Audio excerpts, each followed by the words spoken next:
9, 8, 7, 6, 5, 4, 3, 2, 1, 0. Women's Wrestling Talk, the #1 women's wrestling network on the planet.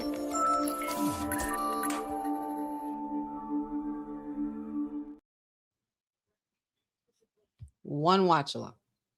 One watch along. I'm gone for one watch along for 1 week. Go to enjoy a concert just to see the unforgiving shenanigans that ensued last week. I go for 1 week and it all goes to crap. How could we let this happen, guys? I don't know. I don't know how we could let this happen, but it's happened. And we're going to get into more action tonight because we are still on the road to WrestleMania. We have 15 days left. And you already know, if you are seeing my face and we are live on a Friday, it is your sweetest ooze here for our Honey Night SmackDown watch along as part of Women's Wrestling Talk, the #1 women's wrestling network on the planet. Buzz. And welcome, my busy bees of the WWT universe. We got an action-packed SmackDown happening tonight. Not sure what to expect.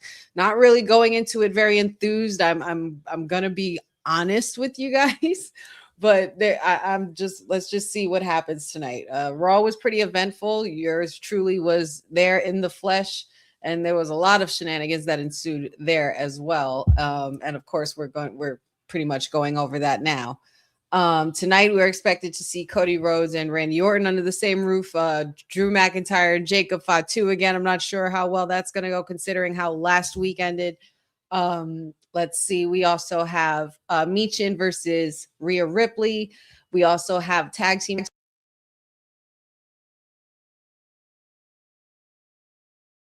I don't know how long I was muted, but we also have Bailey and Lyra Valkyria versus Char Bliss. And we also have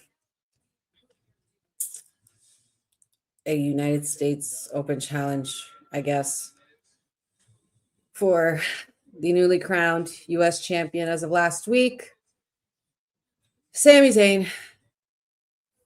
Great. We're here. Yeah. And we're just getting by, I guess. We're just getting through it. I think we just want to get through this road to get to WrestleMania. Let's just erase the buildup at this point. Like, throw it all away. Throw it all away. Because there's just chaos happening everywhere. Cody getting slapped by Stephanie McMahon. Still don't know who Randy is talking to on the phone.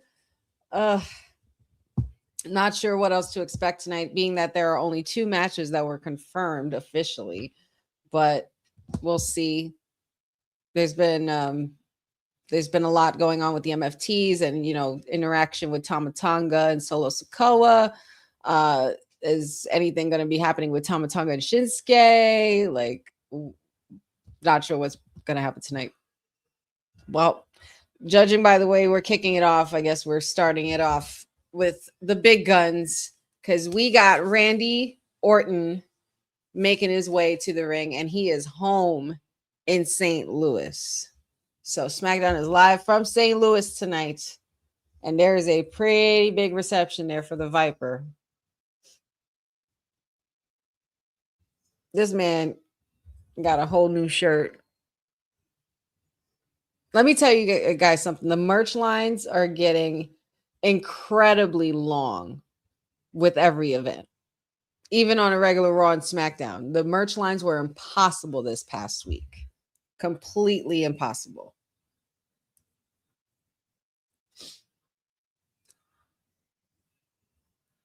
Everything goes to hell when I go to a Raw. I go to enjoy myself, to enjoy a show in my home city.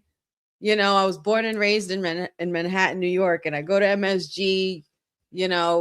Patrick's like, you should get a ticket and just go enjoy yourself. You definitely want to be there, and it's going to be stacked. And I go there to see Logan Paul get crowned a tag team champion. Wonderful. This week couldn't get any better. Let's hope the night ends better than it than the week was. You know, let's here's hoping.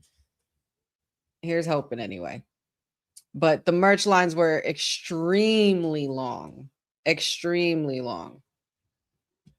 And they had all kinds of merch too.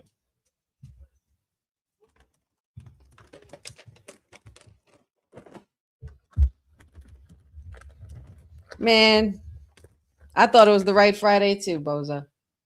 Shout outs to everybody already in the chat. Hope you guys got your snacks and your beverages. And hope you guys are nice and cozy. Because we got 3 hours. Papa Honey gas mask. Special little nobodies. Benjamin. Zach. I see you guys.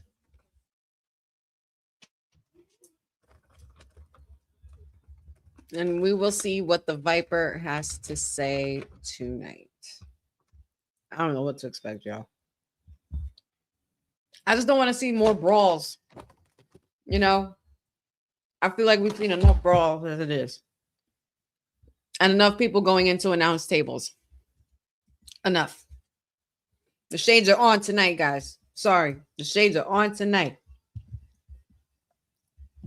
Honey is upset. The one thing that was very exciting, though, I will tell you on Monday Night Raw before Randy starts speaking, and we dive into this, that Obafemi entrance, listen, was a thing of beauty. Music to my ears. Granted, Councilman has reservations about the way they changed the entrance, but nonetheless, the ruler was definitely seen and heard and definitely made an impact on Monday night. But let's see what the Viper has to say.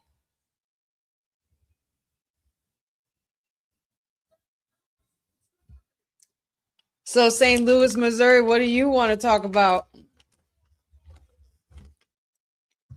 I know what I want to talk about, Randy. Who you been talking to, bro? I want to know. The people want to know. We deserve to know.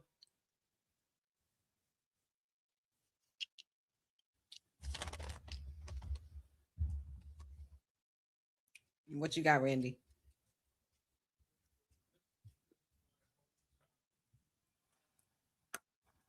Yes, this is your hometown. It's crazy because this man beat the crap out of the Universal Champion. Biggest baby face in the business right now. And people are still cheering this man. That's some veteran shit. Okay. He's like literally a vigilante. He's not, there's no right and there's no wrong. It's all about perspective in this case. Not for nothing. We've been seeing Randy Orton eyeing that title for years now. Ever since he even had Cody lifted up at WrestleMania 40, Randy always had his eye on that title.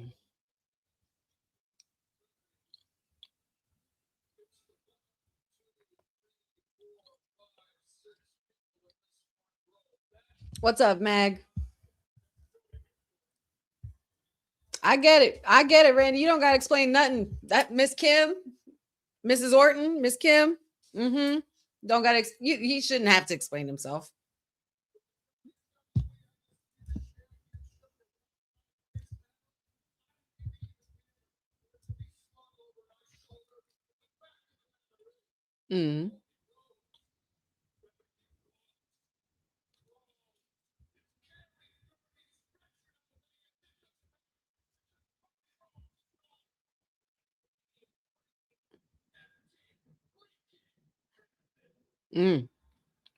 He's going empty-handed. Don't matter how he's leaving. Cody's leaving empty-handed. He said he doesn't even care if he gets stretchered out. Sheesh. That is crazy work.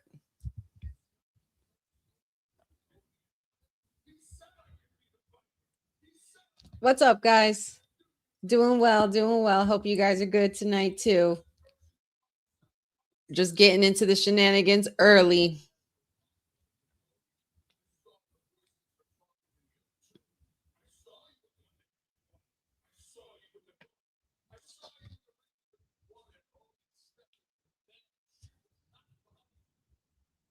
No, she wasn't. She was not lying. There was no lies told on Monday when Madam Stephanie came through.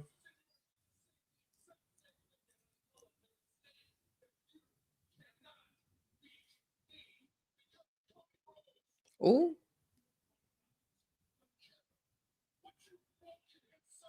He said, you can't win because you ain't a killer.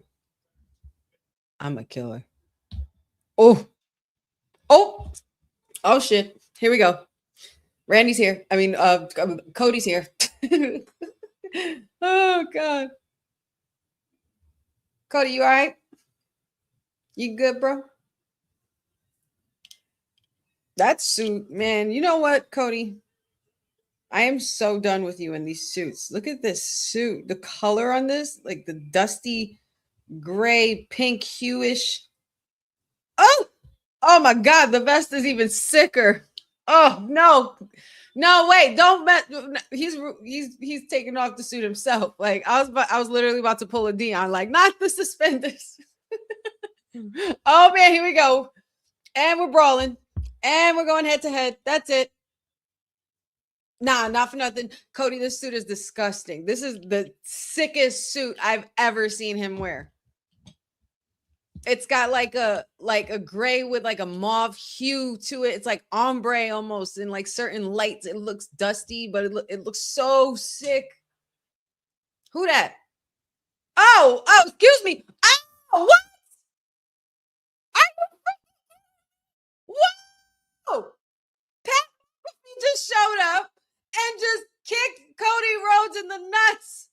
What the is going on? And he's wearing a Randy shirt. What is going on? Oh, Pat, you are getting a lot of heat for this one. You're gonna get a lot of heat for this one. Wait, I don't understand. What the hell are we doing here with McAfee?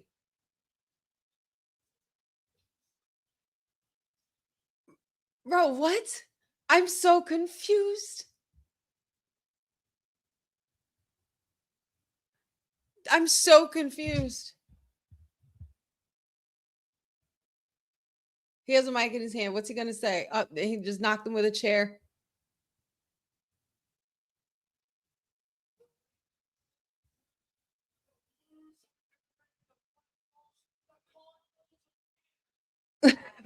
The Rams left town. The Blue Jays aren't gonna make the playoffs, and the Cardinals are ass or something. He said.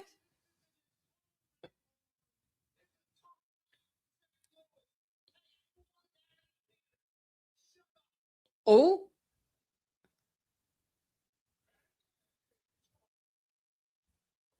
what's happening?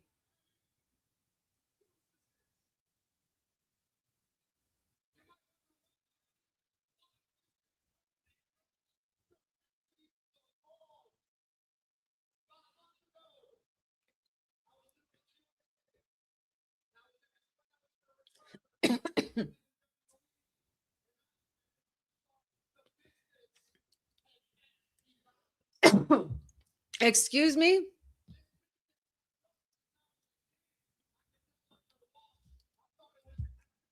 And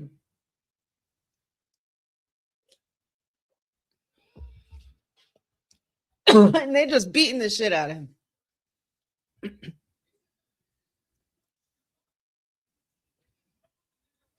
What is happening?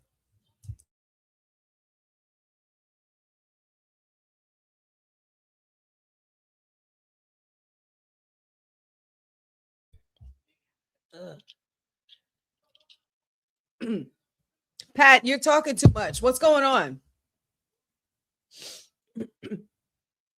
What is going on? Get to the bottom of it.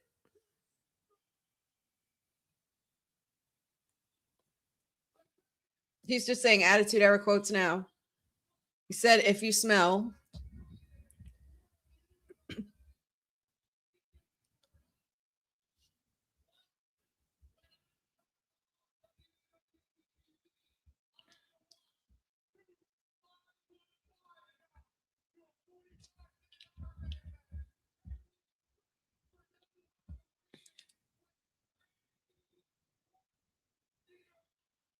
What is happening?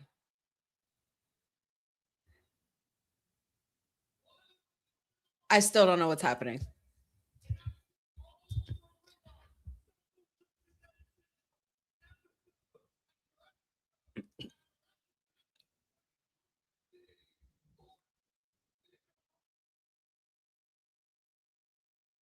Uh,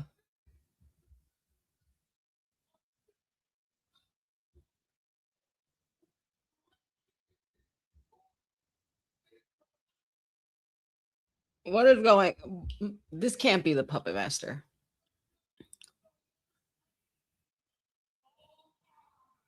This can't be. I'm so underwhelmed. He's doing too much talking for me.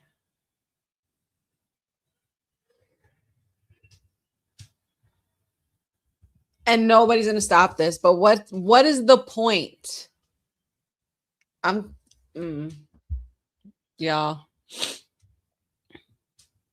I can't deal.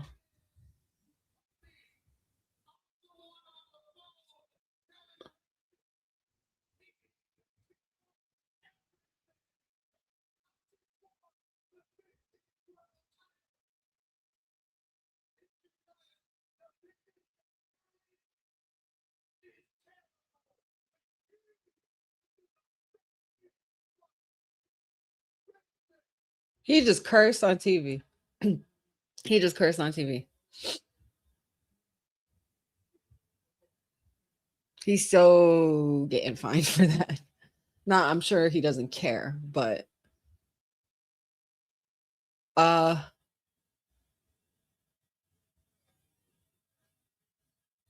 this is gonna come down on a lot. This is gonna come down on Pat and them boys on that show. He was the one on the phone. That's so underwhelming.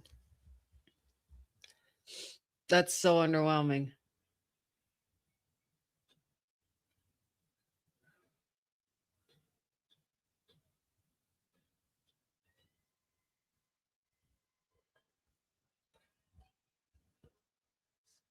Wow. Well, okay. Pat was talking a lot of shit. He was talking a lot of shit. He was talking about moving tickets. He's talking about like gorilla in the back circle jerking, like piss poor booking. But then what would you call this? There's no way that Pat is the one. There's no way. It can't be.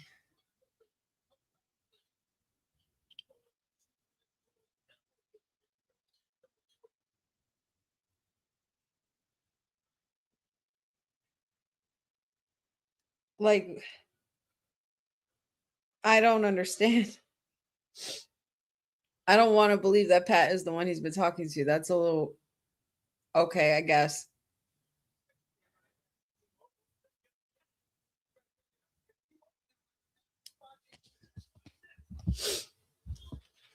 Ugh. Well, chat, I don't know how to feel. I don't know how to feel. Saucy, that's a good prediction. For it to be Stephanie, that was an idea. I don't know. What's up, Jonathan? Good to see you again, buddy. Hey, Aaron. But yeah, I don't freaking know what to make of this. Guys, help me out. Jeff, what's up? I definitely was not expecting Pat. That was a very good curveball because I was initially shocked. That was definitely a shock factor. But I'm like, why Pat? And I feel like there's no way that Randy Orton would listen to somebody like Pat. You know what I mean? You mean it's like all the voices in your head, you're listening to Pat McAfee, Randy, legend killer, going on 15-time champion? Really? Like, not sure what to make of that. Not sure what to make of that. Then again, that's just my opinion. You guys help me out. I'm not sure what you guys think of it. I don't know what to make of this.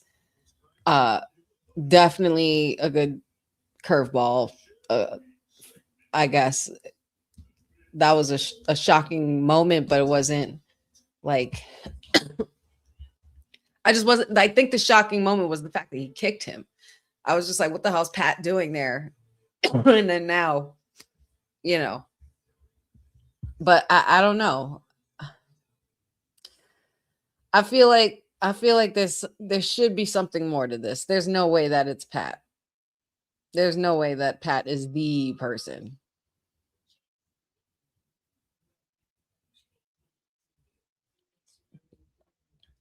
Like, you got everybody just ganging up on Cody now. Now you have like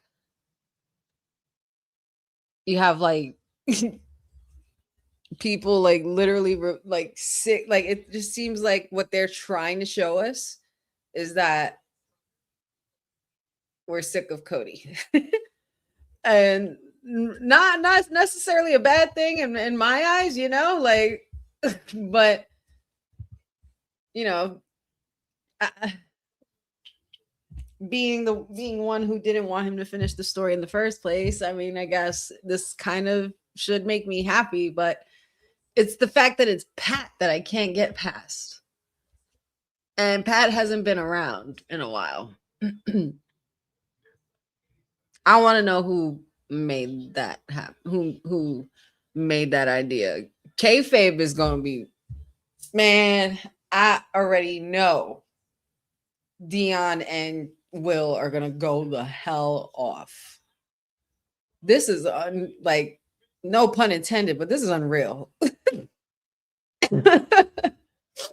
I can't believe. All right. There was so many things going on in that moment. They were brawling. I was getting into the suit. The vest was fire, the color. And then the fact that there was another body in there. I was like, oh, shit. Okay. But then it was Pat, and then he kicked him. And I'm like, oh. That was pretty much the only shocking part about it.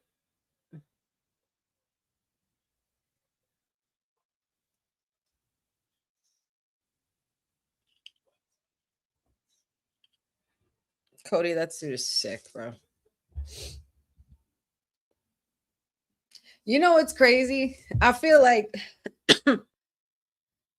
you know what would have been like perfect. Excuse me. I keep coughing, y'all, because I mean like chocolate and walnuts and stuff. It just got a little dusty. You know what I think it is? What I think it would have been a cooler way to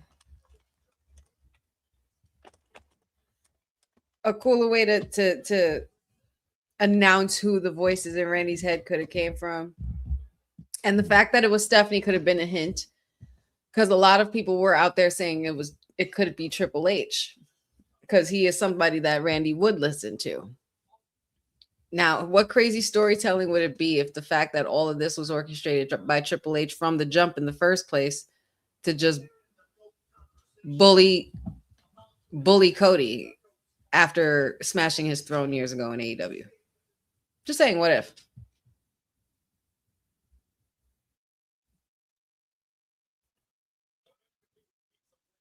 Oh, Pat, I guess.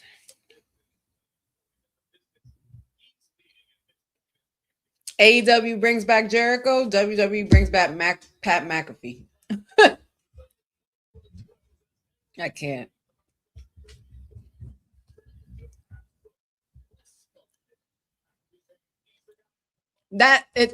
Gas mask, good point. Gas mask, good point. Randy wasn't around in the Attitude Era. He came in later, like early 2000s, like 2002-ish, towards pretty much the end of that era. All right. One time for the ladies. Mommy is in action.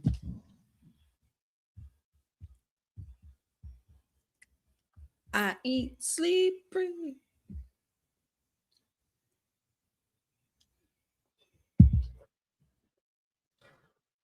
Like, how can y'all not love this woman? How can y'all not love this woman? How can y'all hate on this woman? Imagine hating on this woman and she comes out looking like that and staring at your TV. Imagine hating on that. Absurd.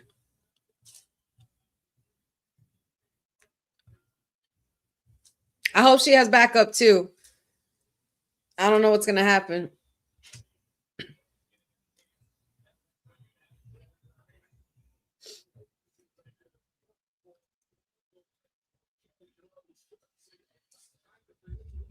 He really, yeah, I still can't get over it. I still can't get over it. I like, this is really, it's really pat, y'all.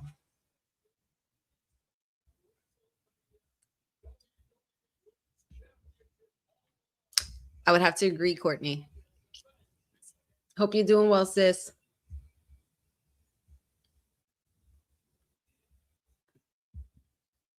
I think, well, Rhea's a lot smarter than she lets on. Rhea's got a lot of homies, so she'll be fine.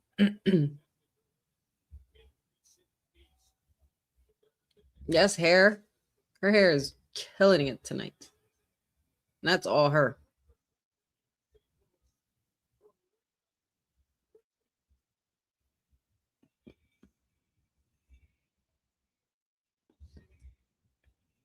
She does need backup. I'm sure she'll get it. I'm sure she'll get it, and I'm sure she'll have it.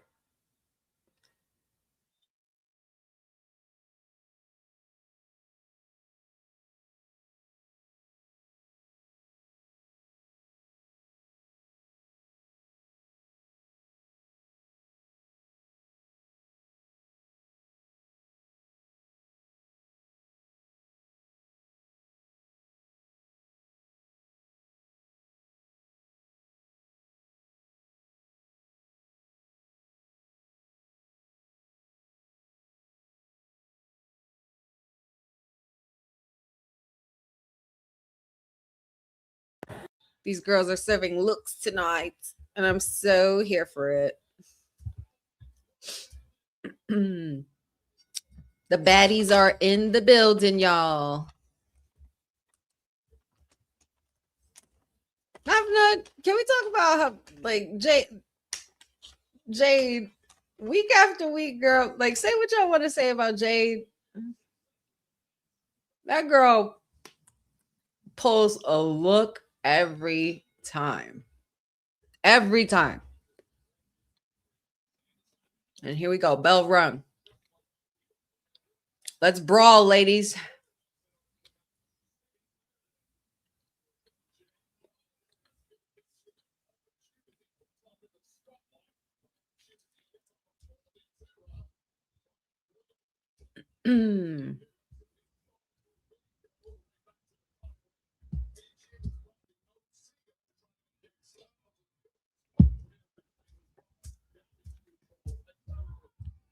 I mean,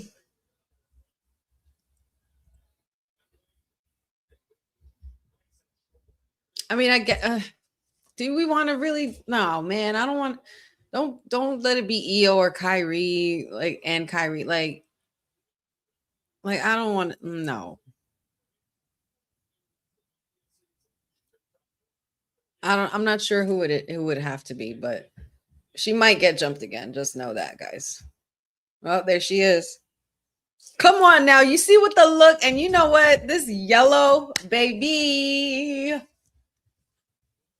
is giving Queen Bee energy, coming to sting. That jacket is sick.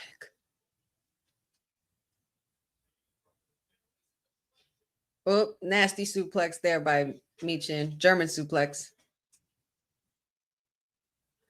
And of course, the Storm, the champ, out there to distract her challenger at Mania. On a scale of 1 to 10, how excited are you guys for that match? Because I'm pretty excited for that match. I'm not going to lie. I would give it a good, like, depending on what happens after tonight, for right now, I give it a 7. 6, 7. Yes, I just did that. I couldn't resist. Sorry. I've been around my niece too much. Yellow is actually one of my favorite colors. Obviously, honey. queen, honeybees and stuff. And it was also someone very dear to me's favorite color as well. But my number one favorite color is red. So maybe when the Wrestling with Honey episode drops, I'll give you guys a little trivia.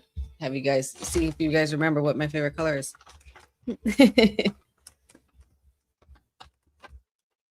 7 or 8. I could see that. I see a couple of 8s in the chat too. What is your favorite color, Aaron? If yellow is not your favorite color, then what is?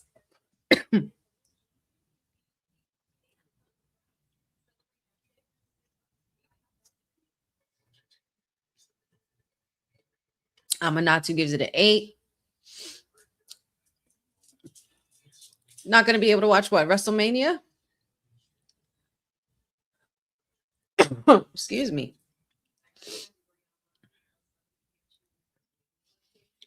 Well, I think Rhea's a lot smarter than she lets on. I mean, Rhea's done the traveling in pack thing before, We know how she's worked with others, and now this is kind of like the flip of the coin on that, so to speak. Because now it's Jade, who is no longer in a big 3, but has created her own big 3. Where now she has baddies doing her business for her.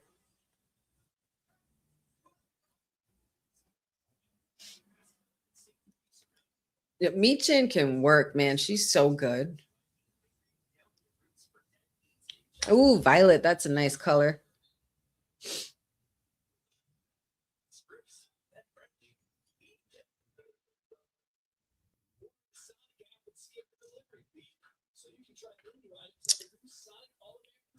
But of course, WrestleMania is going to be in Vegas. I can't believe we're 15 days away. It feels like the longest dragging buildup ever. I feel like I could still feel Zelina!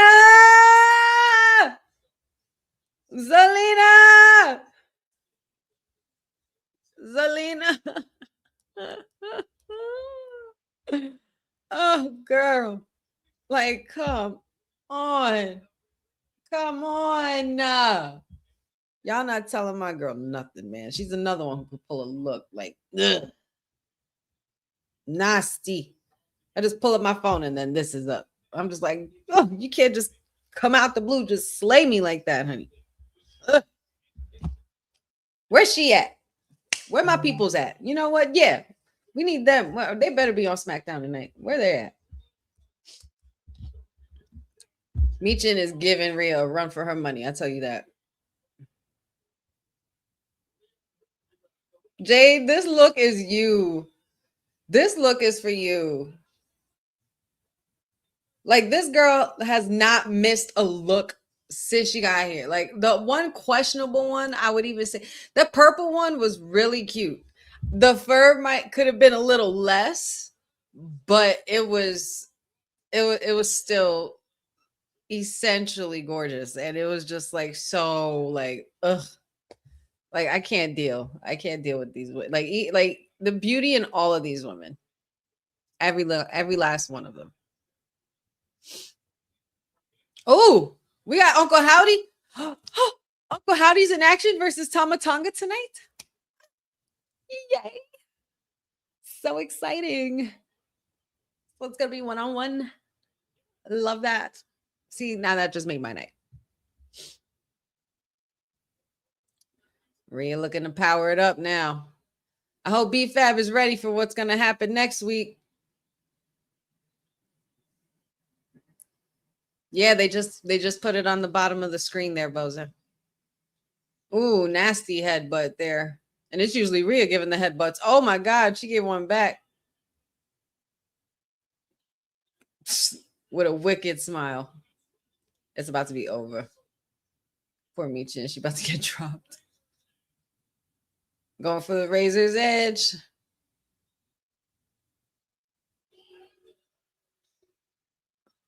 Oh. Got a little shaky there on the razor's edge, but it was executed. Kick out by Michin even after the razor's edge. Good sell.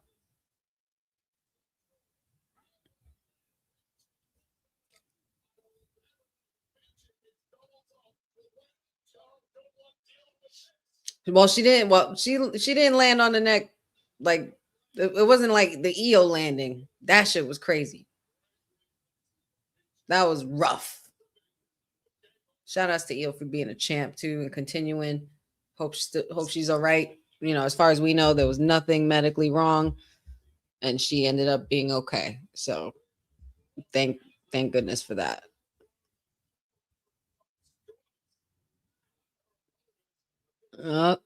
Michin, you're looking a little weary here.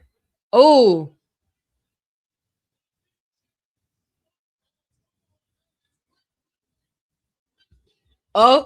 Oh, snap. Can she close it? Is she going to do it? 1, 2.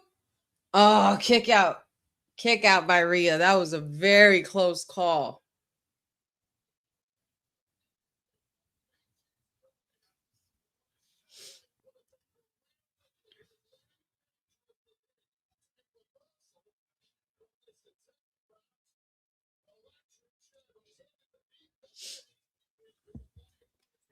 Yeah, Jay's not liking the look of this, but oh wow. Powerbomb to Rhea. And then Michin going for another one. Oh, looks like she was trying to go for a pile driver. Back body by Rhea. Oh, snap. Oh, that's it. It's over. Someone's tapping or someone's getting interrupted. B-Fab, don't you dare walk in there. Yep, that's the tap. There it is. She's just staring down Jade. And there it is. At least it didn't happen during the match and it didn't screw her. Oh.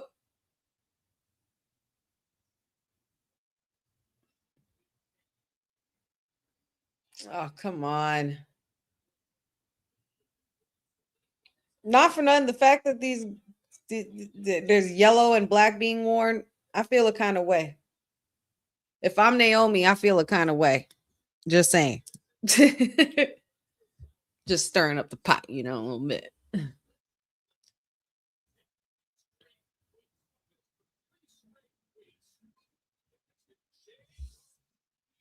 Up, there it is.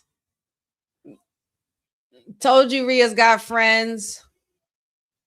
There is Io Sky making her way to the ring, and she is pissed. I love her little tube tops with the fluff. Like, I can't take it. She's so cute. Come on now. Ugh. All dressed like a Japanese Spice Girl. Let's go. Come on now. Yes. Love to see it. See, we didn't get, and all we needed was Io. It didn't need to be any more than that.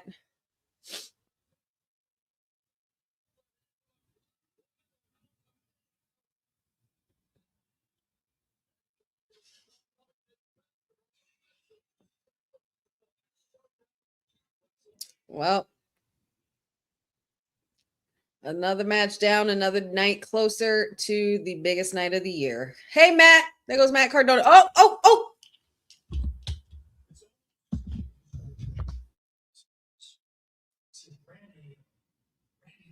Alistair, did you cut your hair? You cut your hair like how you had it when you first got here.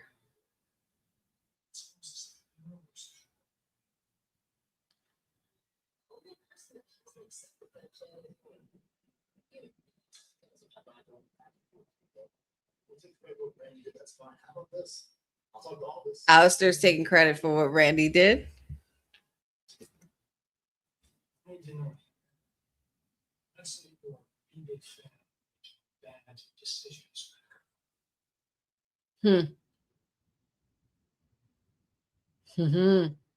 Ooh, that's a match I want to see. Give me my first pick and give me my friend. Give me my friend. Yeah, my friend. Him. Now, this shit right here, this shit needs to end. We need to end this tonight. I'm so sick and tired of asking and begging for this damn lantern back. Wyatt 6, if you notice, hasn't been around. Hasn't even been the same since. Sick of Solo.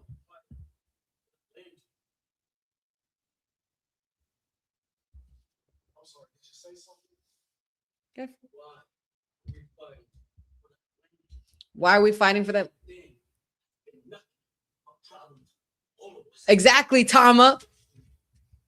Speak some sense, Tama. Enough of this shit.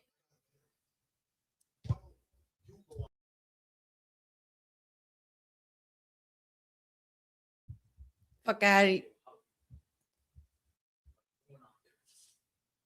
Oh, he's going out there alone. Oh.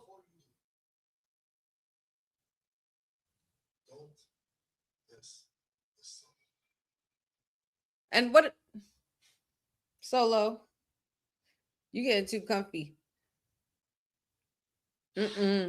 So, oh, we're next. We next. Wyatt 6 is next, baby. Wyatt 6, Tama Tonga versus Uncle Howdy.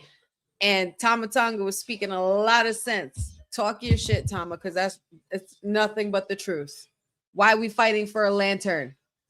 We were built upon being a bloodline that had to be that wanted to reinvent itself and build an extension of a bloodline with a bigger reputation. And all y'all had to speak for yourselves is what? The tag team title? And a lantern that doesn't even belong to you, and a lantern that has given you nothing but problems. Like Thomas said. Thomas said there'll be days like this. There'll be days like this. Thomas said. He called it. Oh, God. Like, yeah, man. Like, exactly. Like, why are you guys fighting for a lantern? This is like, it's not even your lantern to be fighting for. Or, you know, or is this supposed to showcase the darkness of the lantern and how it can get you consumed with power? Because that's kind of working. I'm not too. I know you cracking up. I know you cracking up.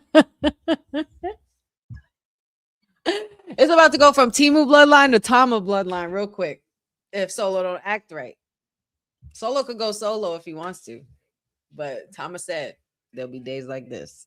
Tama said. Yes.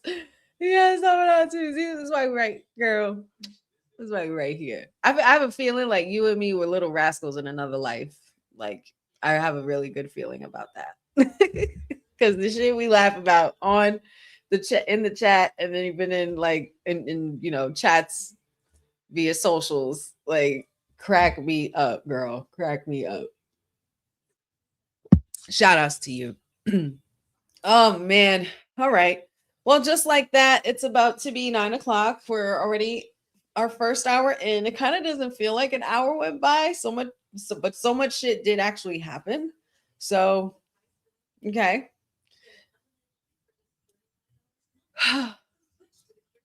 But yeah, that's where we are. We still got Jacob and Drew. We still have to hear. We still got the tag team match with Sharp Bliss and live with Valkyria and Bailey. Oh my goodness. I wonder if we'll see anything with Aleister Black and Matt Cardona tonight. I mean, Matt Cardona was there and he did look like he was ready to wrestle, even though he was casted up. But I'm sure, knowing him, the tough cookie that he is, nothing's going to stop him. I wonder how Chelsea's doing. I wonder if she's gotten better yet.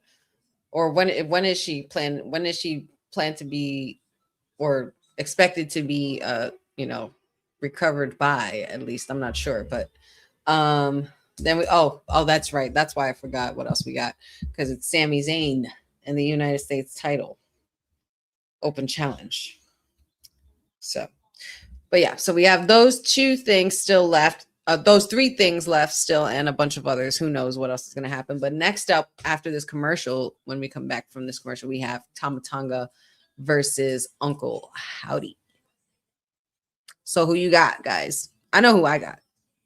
You guys don't got to ask me who I pick. You guys know who I pick.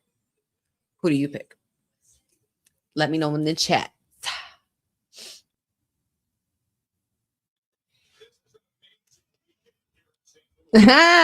Saucy, I'm going to take that as a compliment, my dear. But yes, I am old enough to know the Little Rascals. The 90s one and the originals, because I had the VHS tapes, and that is courtesy of my parents and grandparents who put me on to, the right stuff. But yeah, thank you for the compliment, though.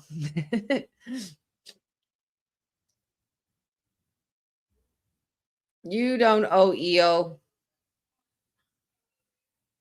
You guys are buddies. That's what y'all do.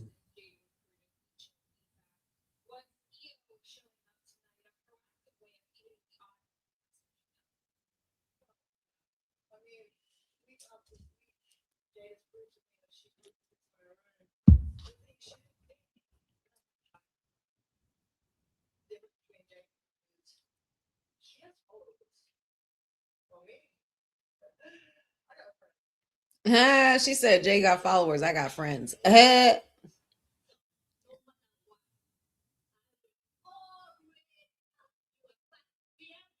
love EO. She just makes me smile. She's so cute. I just want to and it's crazy because she's really that. She's just gorgeous in person. Like, she's absolutely stunning in person.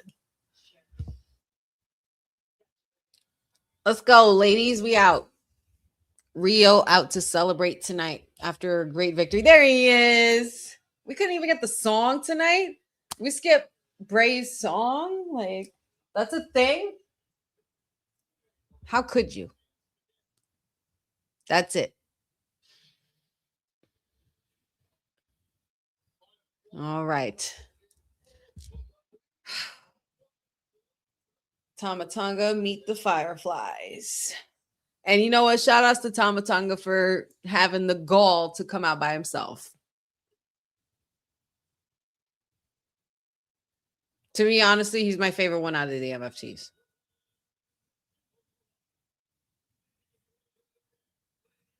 And he's the toughest one. Like, think about what we're watching right now, y'all. Tomatonga versus Uncle Howdy. Like, this is like generational shit. It's so cool.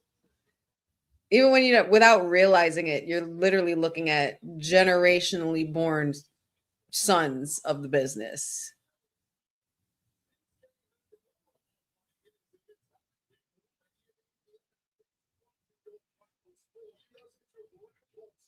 He bulked up, man. Tomatonga bulked up like a mother.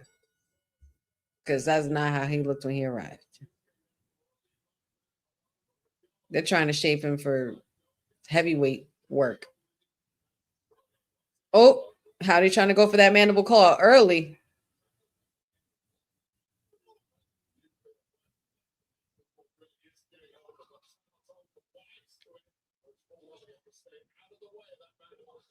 I love the fact that we've all come to ignore and stop caring about Uncle Howdy's hair. It still bothers me. It still bothers me, though. It still bothers me. Like, at least hang, like, you could take it off. We know what you look like. Maybe have some like dark like makeup, like black under your eyes or something. Like, I don't know, but the hair, man.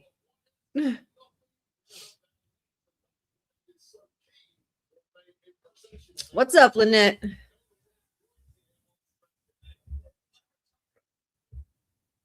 Yeah, Tomatonga is like the low-key wise man that nobody wants to listen to, but they should. So the fact that Solo's not listening says a lot. And it goes to show you that Tama is right every week. He sounds a lot more and more like Roman every week. What did he say to him before he left? Don't mess this up. What did Roman say all the time to the Usos before they did their thing? Don't screw this up. Don't disappoint me. And my thing is if I'm Tama, I'm looking at Solo like, I'm not going to mess up, but the fact that you think that I do, and if I do, what are you going to do? Because I'll whip your ass too.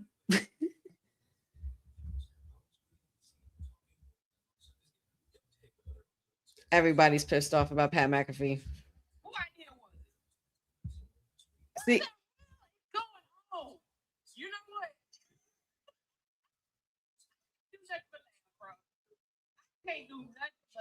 Tony, shout out to Tony Wrestling Reacts, man. She's hilarious. Like, she's basically like, whose idea was this? Whose idea was this? And I totally concur.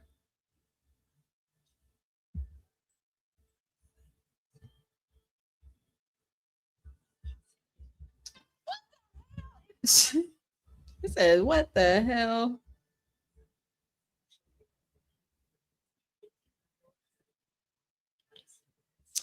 Oh, goodness gracious me.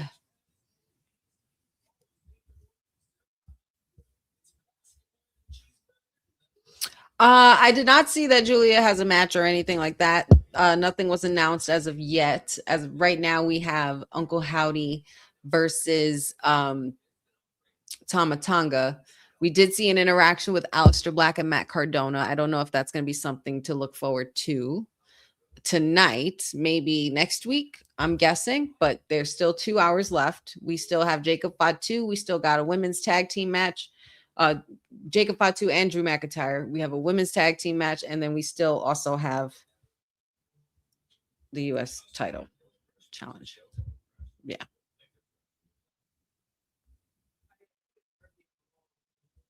Tony's the best. She's freaking hysterical. He big. You know when Ova comes out, but her reaction is basically like practically all of us about Pat McAfee. Like, I still don't know why we started with that. I probably, you know what's crazy? They probably started off with that because if they ended with it, it would have pissed us off even more. Like, and then you end the show like that, all for Pat McAfee to be revealed as the guy on the phone. Like, that's such bullshit. I would be pissed anyway. But it's intriguing. It's intriguing. But I do want to find out whose idea was. But my thing, I feel like Pat is just a piece, another piece of the puzzle. Pat is just another piece of the puzzle. Like, I really don't want to believe that Pat is the one who's like Pat. Where does Pat McAfee and Killer like coincide for y'all? Because it doesn't for me at all. Well, in Randy's hometown, true. Good point. Good point. Ring King Wrestling Podcast. No way. We are not going to give my girl the obsessed. I mean, well, I understand what you're saying, like the obsessed, like persona, like kind of Victoria-ish. If anybody remembers Victoria, aka Lisa Marie. Oh my God. Nasty clothesline there by Tama Tonga. I'm surprised.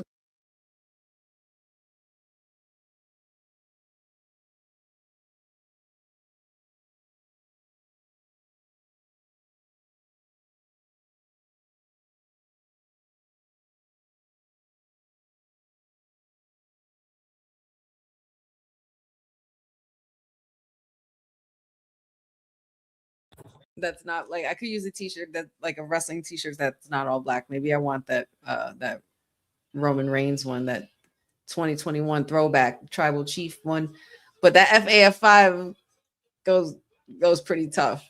Oh, there's the mandible claw. He's got it locked in. He's got it locked in. Tama trying to reach. He's trying to reach for the ropes. Can't get there. Howdy's breaking him down. And here comes Solo with the lantern in hand. At the end of the day, Howdy doesn't care about winning this match. Howdy wants that damn lantern. And not for nothing, Tom is going to feel a kind of way because he told Solo, I'm doing this by myself. I'm going alone. And now you're helping. Oh, yep. Get him out of here. Get him out of here, ref. You saw him. Let's go. Skidats. To the left, to the left, to the left. Get everybody. Let's throw him out. Oh, come on, ref. There goes Sister Abigail. You didn't even kick him out, though. 1, 2, 3. See, Solo, you just had to stay the hell away. You just had to stay in the back. All right? You just had to stay in the back. That's all you had to do. Howdy, grab the lantern. It's right there. Howdy, grab the lantern. What are we doing? Grab the lantern, Howdy.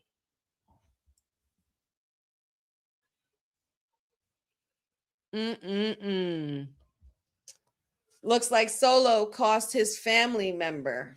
See what happens when power consumes you? Solo forgot his family. And now look, Thomas pissed because he told you I wanted to do this on my own. It's like if you have the younger sibling and you're the older sibling, and it's like you don't want to overstep because you want them to learn to grow in their own way, but you also want to teach them and give them good advice to go in the right direction. Things like that. You know, that's what's happening here. Tama Tonga knows what's right. They don't need that lantern anymore. Yep.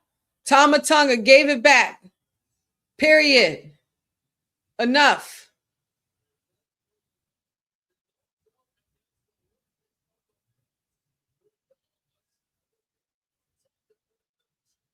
Oh, I'm here for this, Tama Tonga. I'm here for this. Oh, there he is.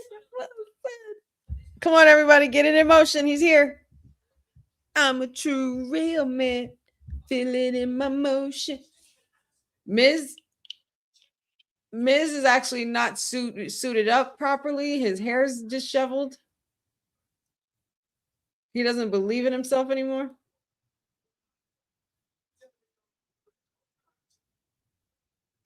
Oh my God, R-Truth. He said, tell Nick Aldis his card declined after mentioning a hot tub.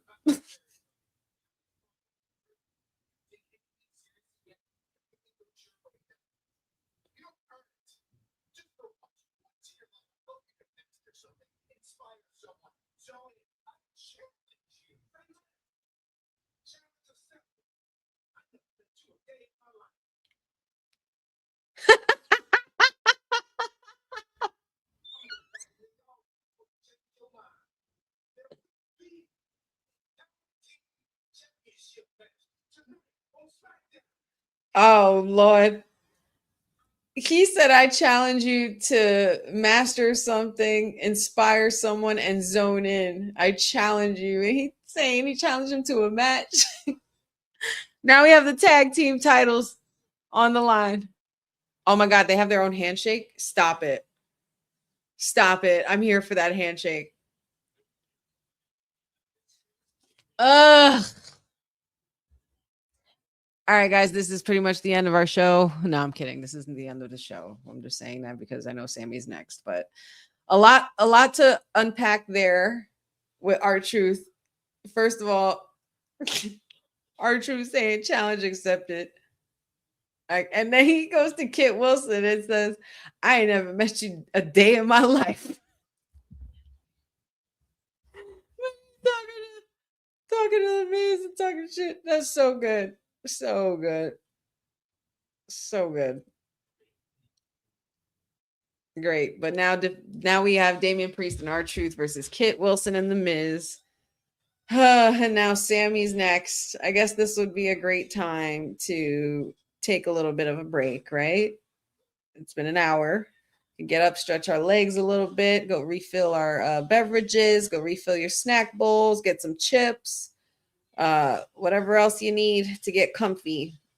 But in the meantime, you guys can enjoy this message by the Women's Wrestling Archive, which is, of course, Boss Lady TK's latest endeavor that she's got going on. Make sure you guys are following their social medias because they do have their Instagram up as well. Women's Wrestling Archive. So make sure you guys check that out. Women's wrestling didn't just show up yesterday in glitter boots. We've been here the entire time, body slamming through history. The Women's Wrestling Archive launches 2026, and it's going to pave the way for all women's wrestling. Because if we don't document it, a man might think he did it first. This has been a passion project for a very long time. Head over to the womenswrestlingarchive.com to donate 1, 5, or whatever you can. It all goes a long way. Let's give these women the spotlight that they've always deserved. Her story belongs in history. Help us preserve it today. Join us at womenswrestlingarchive.com. Support the archive. Support women's wrestling. Donate today.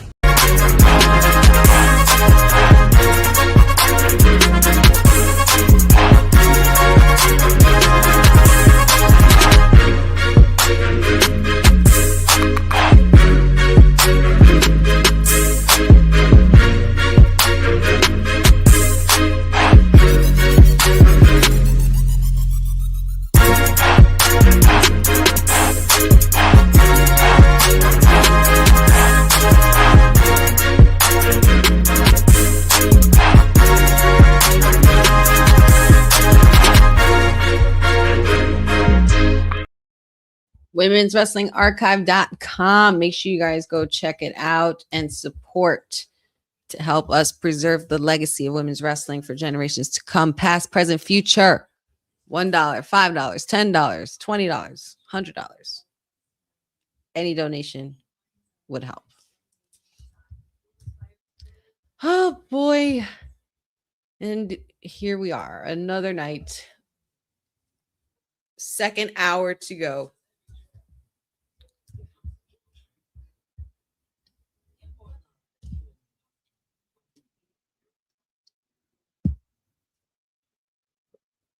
What's up, Roland? Doing well. Hope you're doing all right. Just getting ready to enjoy the United States champion and his arrival, I guess. I can't believe we're here with Sami Zayn, man. After all of this, after beating Gunther at WrestleMania 40, like this is where we've ended up with Sami Zayn after all of this. After Usi, after the conspiracy theory, after all of that, the honorary Us, after the friendship breakup with Kevin and siding with Cody. Don't know what we're doing. And there he is, the Samoan werewolf, Jacob Fatu. Yes, Papa Honey, that is true. SmackDown will be going back to 2 hours in June. So we shall see when they're exactly when in June.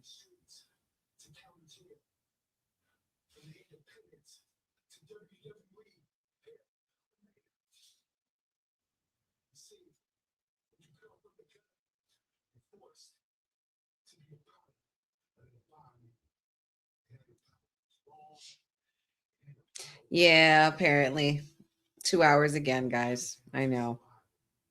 I've really thoroughly enjoyed these 3 hours since they've come back. But I wonder if that's going to be something they switch back to like quarterly or something like that. Like this is the most inconsistent it's been as far as like, you know, when how long they've been going for 3 hours, how long they've been going for 2 hours. Because how long was Raw going for 3 hours? Like for a while before it went back to 2. It was 3 hours on USA for 25 years. Well, not always 3 hours. It wasn't always 3 hours. It was 2 hours at one point. Jacob Fatu with a very sick vignette and promo, delivering his warning to Drew McIntyre for WrestleMania. And here is the new United States champion that nobody's happy to see.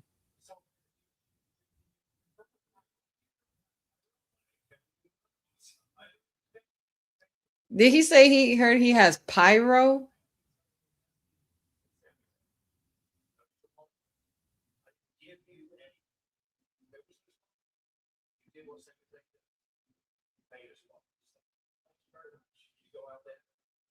Oh, whatever. Give me a freaking break. That's right. Play that music. Yup. Play that. I want to hear that. Whoop that trick. Whoop that. Mm-hmm. Uh-huh. Yeah. Uh-huh. I like it. Oh, yeah, man. Is that him with? Who is that? Who is that? Is that a little Yachty? Oh, good Lord. See, I would have been a little bit more hype if it wasn't for this. Like, y'all really, like, y'all, he was just in the audience like a week ago. Like, y'all are really trying to push this road to WrestleMania. But I understand why. I get why y'all put in Little Yachty with Trick, though. Little Yachty's a diehard wrestling fan.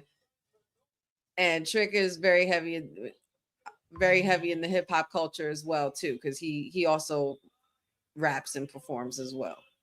Or has. Come on now with them lemon peppers. Come on now. Trick was there on Raw too. He was there escorting Lash, escorting his wifey, you know.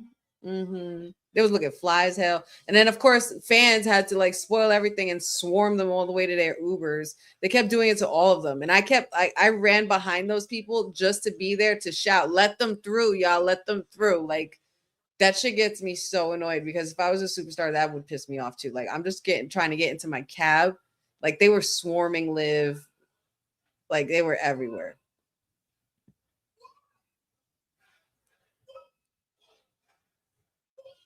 Come on, it would have been better if it was Booker T. Why couldn't you bring Booker T out with Trick? That would have been even better. Oh. If Booker T, not even if it was Wade, Boza, if instead of Little Yachty, you bring out Booker. Come on now. So he could do his ad-libs with the song. Oh, yeah, man. Let's talk about it.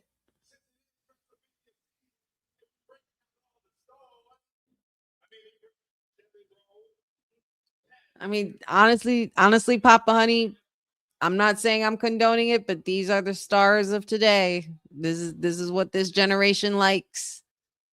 You know, and there are actually songs.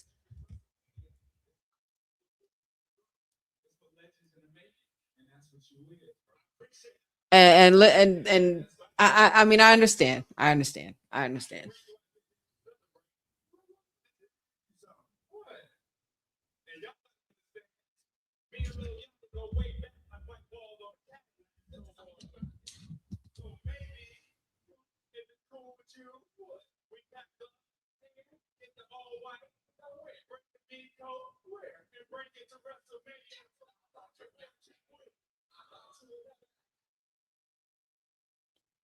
Lil Yachty and Trick Willie will be in Vegas.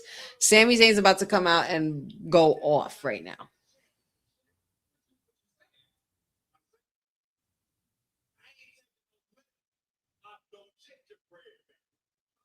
He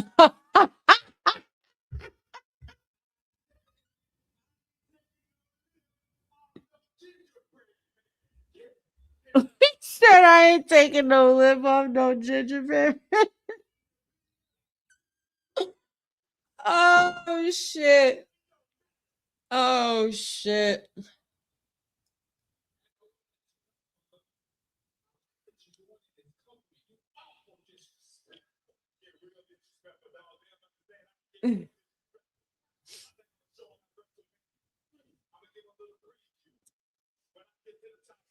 I trust me, Dad. You're not wrong. You're not wrong. I get it, but it's the times. They gave this man his own pyro. Oh, they took. Wait a minute. Did he take Sammy's pyro? This man just got pyro for no reason. I love it. I love that Trick Williams is coming in with the cocky persona because this fits him. This fits his vibe. He was the good guy in NXT, And now it's gotten so big into his head when he's on the main roster now. What do you got to say, Sammy?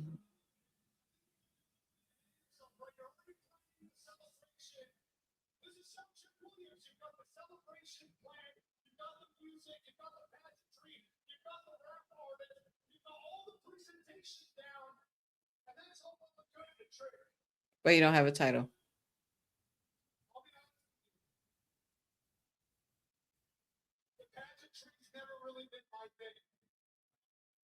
My thing's a little bit more dressed down, a little bit more working class. My thing is really what happens when I step between these ropes and what I do in this ring. Truth Williams. Whoop de fucking do. Excuse my language, y'all. Sammy makes me mad. Sammy getting booed a lot, and he should keep getting booed. Tired of your shit.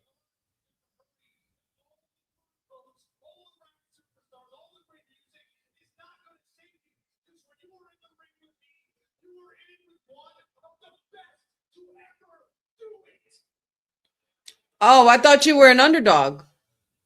But now you're one of the best to ever do it. Make up your mind. Make it.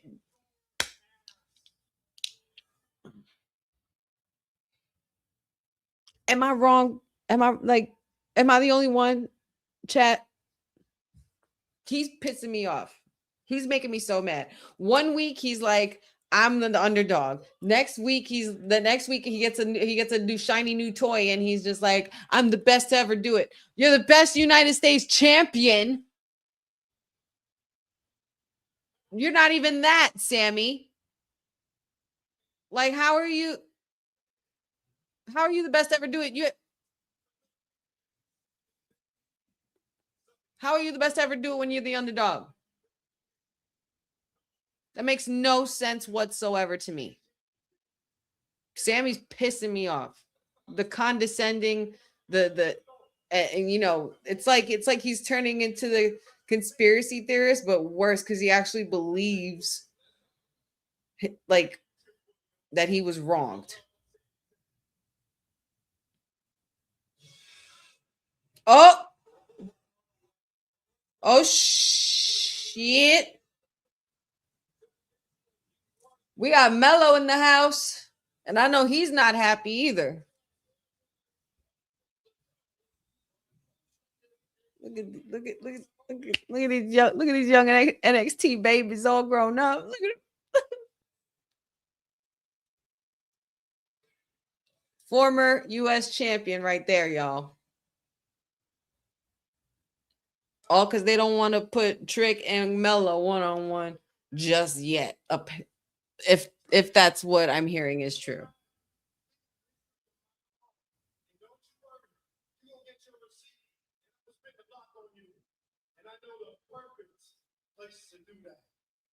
Mm-hmm.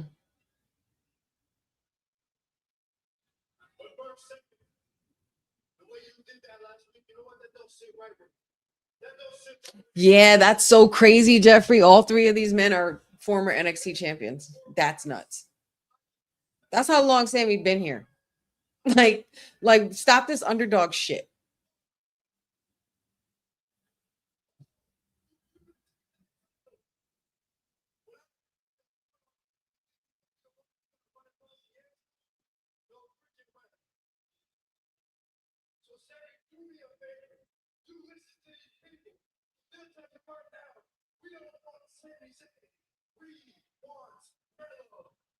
You damn right we want Mello. We want Mello. On cue. Mello deserves his rematch. Come on, triple threat. Mr. Best to ever do it.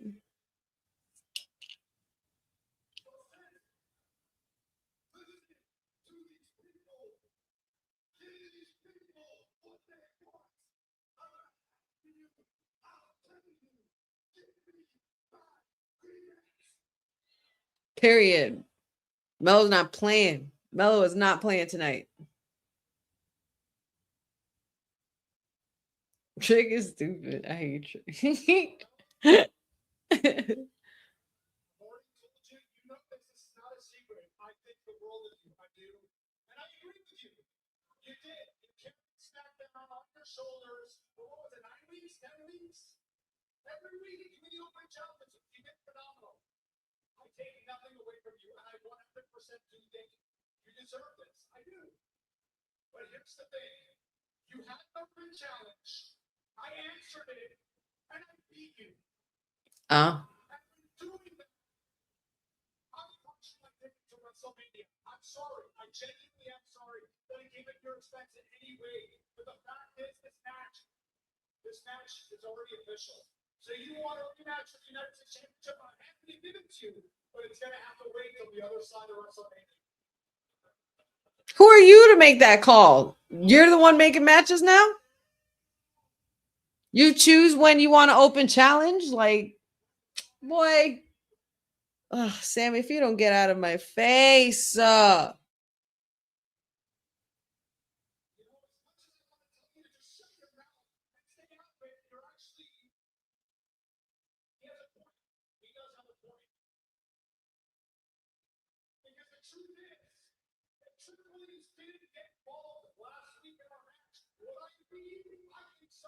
Is that what he called them? Ginger ale? Oh, no.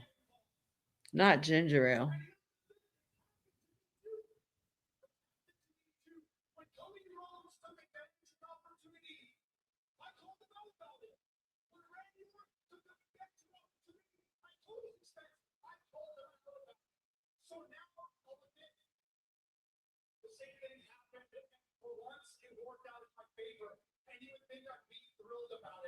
For once, it worked out in your favor. Shut up, Sammy. Shut up. You know what? I'm done. Cut this. Get this off. Mello, knock him. Trick, bop him. Hit him. Kick him with the lemon peppers. Somebody do something. Do something. Because I am so done hearing this man talk. I am so done hearing Sammy talk. Like, shut the hell up. Like, what are you, boy? Like, Sammy, at one point I was rooting for you. At one point, I like feel like damn Tyra Banks. I was rooting for you. We were all rooting for you. Damn it. But you want to go ahead and get greedy and then call yourself the underdog. Then you call yourself the best to ever do it. But then you're also making the matches. Just make the damn match.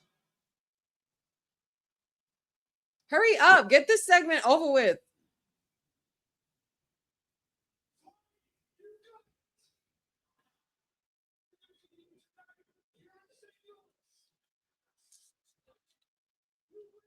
He said tonight?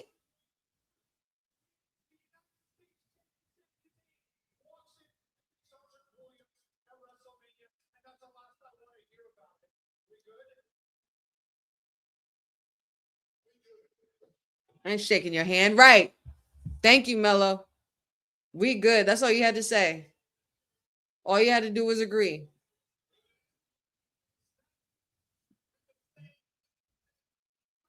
Ginger snapper. Stop. Trick. Oh, Trick got rocked. Trick got rocked. Lil Yachty like, nah, I don't want that.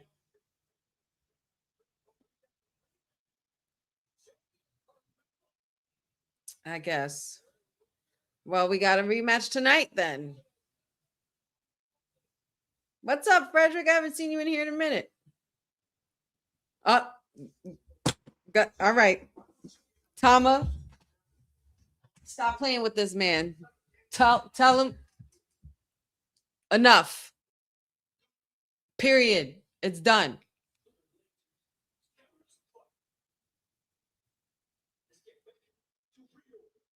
Right.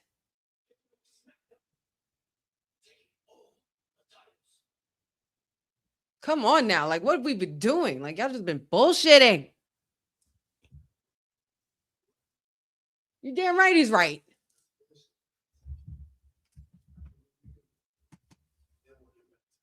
Are we going to get to a final match at WrestleMania with the MFTs versus the Wyatts?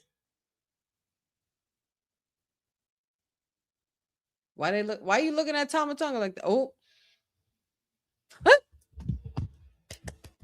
My friends are coming. My friends are coming out. Hey peeps.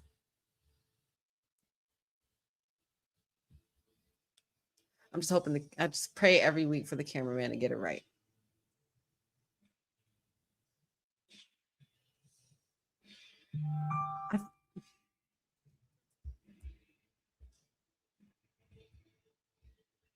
I missed the way that. Let me shut up.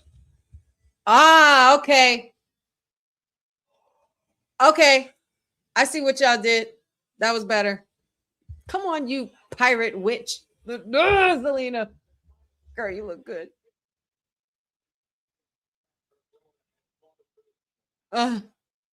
It's giving Aaliyah, that jacket. It's giving like, are you that somebody vibes with. But witchy, like, are you that somebody but witchy? Like, they got it right. Like, the cameraman got it right, and the cue is right where they kind of both look like they rose together. That was.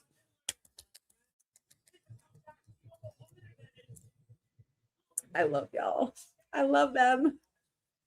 They're just aesthetically pleasing to watch. I just love like the charm of it all, the candles, the smoke and mirrors, and the mystiqueness and the darkness. It's like very, mystical and, like otherworldly. I like that otherworldly shit. I'm weird.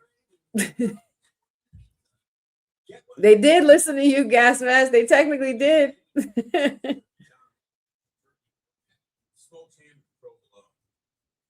I don't want to talk about it, Bozo. I'm still upset. I still don't know what to make of it. I still don't know what to make of Pat McAfee being this puppet master.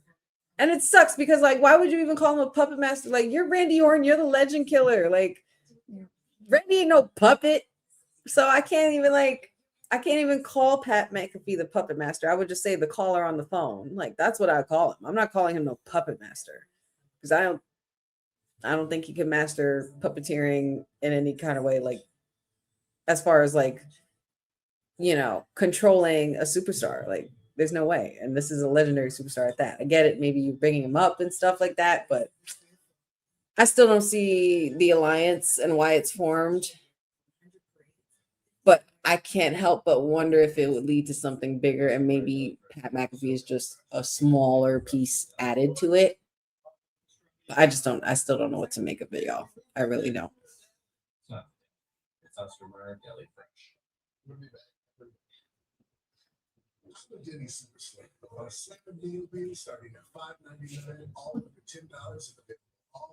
That's what I'm saying. I was literally just gonna say, who knows if Pat is the only one he's been talking to? Because remember, the song isn't "I hear a voice in my head." It's "I hear voices." Voices.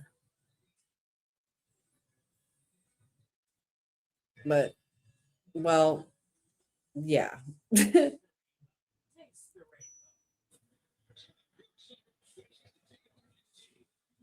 I don't know if Tama Tonga is getting kicked out soon. I think there's going to be some misconstruity between the MFTs. It's just about how it's going to implode. Or is Solo going to have the tribal chief syndrome? And is his family going to turn on him and leave him? Because not for nothing, Uncle Howdy said, you've forgotten the meaning of family, and because of what you did to your family, this new family you have is going to do the same thing to you. So, and yeah, we saw the look Solo gave at the end, but we also saw the MFTs look at Solo. Three different looks were happening. If you guys go look back, the MFTs looked at Solo too. But I just really hope that the MFTs, like who they are as a whole, like the four of them at least, don't split up. We can't have Tongaloa and Big Tonga by themselves just yet.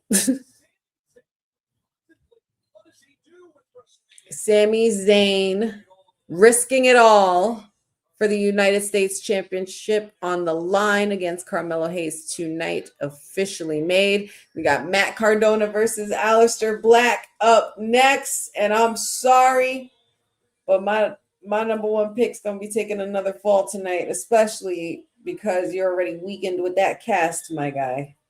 It's not going to bode well for you. It's my number one pick from SmackDown, guys.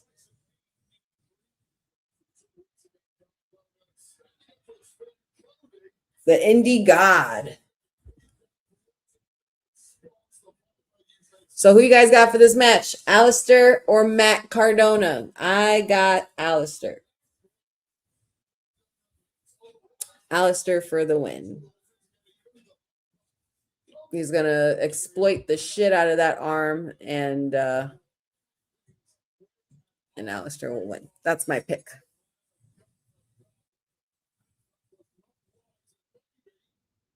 Papa Honey says Matt Cardona. Well, he's barely been on TV, so he hasn't been able to do much to impress. Like he's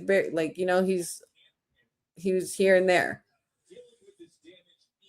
The whole point is just him being back. They already got a lot going on with the main title pictures right now. They're not just going to shoot him into that title picture. So most likely afterwards. Mr. Vega for the win. Aleister, let's go.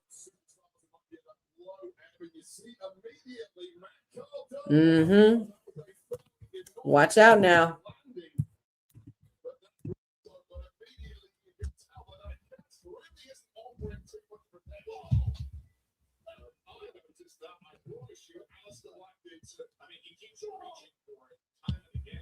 Aleister is very smart, very savvy, going after that arm, trying to exploit that weakness.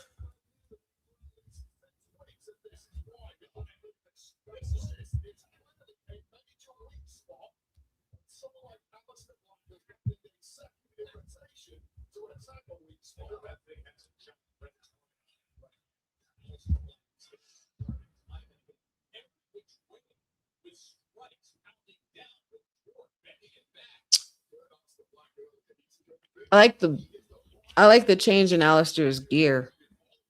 Like it's got like that greenish, bluish, hueish, like snake skin kind of like scaly look. Ugh. Nasty clothesline there by Matt Cardona. Zelina, I'm gonna need to find out where you got that coat from, girl. Because that coat is fire. It's giving like a dark Trish Stratus kind of jacket. I used to love when Trish wore those jackets, those long cardigan jackets. It would just flow with her big go-go boots.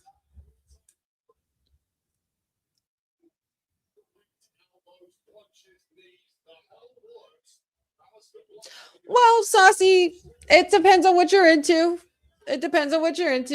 I mean, but if you're looking at all three of these bodies in this ring, every single one of those bodies is healthy. That much I know for sure. As far as who has the better one, I wouldn't say anybody has a better one because they all have great looking bodies. So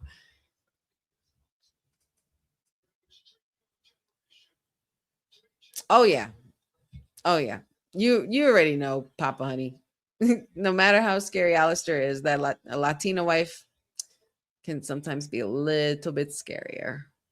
Just a little. And then we'll smile. Just like this.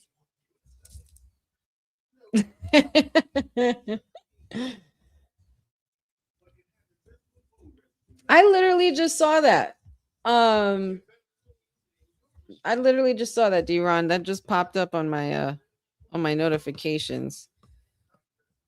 South Carolina and Yukon Lady Huskies.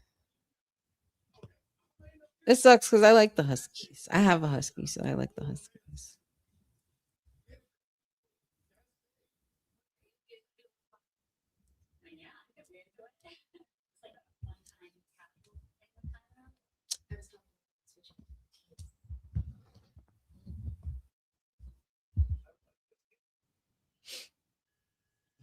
Why was it Pat McAfee? Has anybody figured out the answer yet? Why was it Pat McAfee?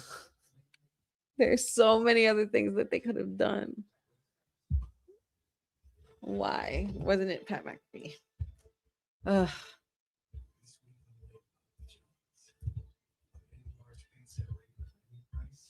I'm not letting it go. It shouldn't have been the first thing that happened.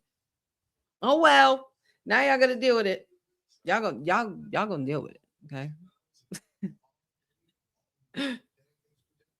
I appreciate y'all. Make sure and I know we're like an hour and a half in and shit, but please make sure you guys share this video and like it and share it and tell people the Sweetest Ooze is on, and just to get some more traction going for this channel.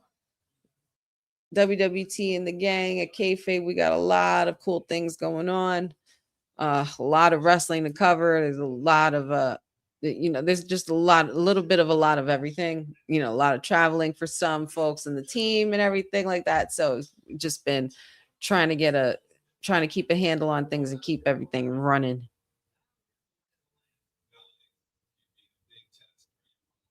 Yeah, thank you, Benjamin. That's the perfect way to put it. A smoke screen. That's what I feel like Pat is. Pat is the smoke screen. He's a scapegoat. There's something else there. There's something else there. Wasn't he the one who called? Wasn't he there when The Rock turned on Cody? Or excuse me, when Cena turned on Cody? He was there. That's so weird. It's like Cody can't. I'm not gonna say poor Cody because I don't feel bad, but Cody can never catch a break either. Like between Cody and Drew McIntyre, these two have not caught a break the last few years. Cody especially, because before WrestleMania, this man gets battered, slapped, and kicked in the nuts before we even get to WrestleMania. Yes, I do think they're gaslighting us. I do think that Pat is the gaslight. Yes.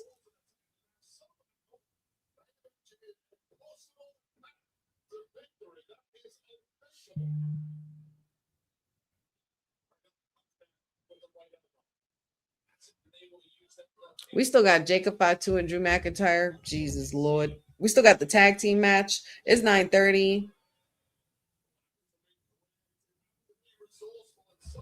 Kill Tony at WrestleMania Vegas, April 18th, Saturday. If you're there on the weekend, don't check it out. I'm not a fan of Tony Hinchcliffe. No offense to anybody, but not my cup of tea. Nasty knee there by Alistair. Come on now. Oh my God. Wow. Crazy reflex there by Matt Cardona. That was sick. To come out of that after almost getting suplexed, that's pretty. I've never seen anything like that.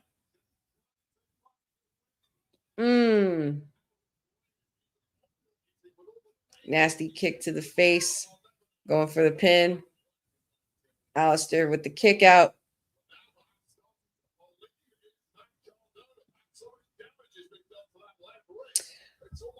The rapper that was with The Rock and Cena was Travis Scott. Unfortunately. Papa honey, not you. It's the comedian Tony Hinchcliffe.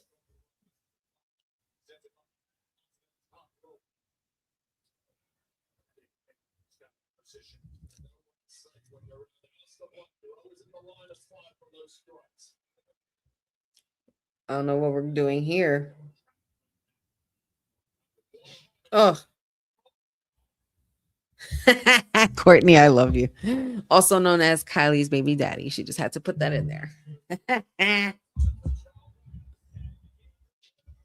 Yeah, we don't like to speak about that incident anymore. We only talk about how it happened, not with who. And I'm so glad he's not part of this shit either. So glad. We don't need you.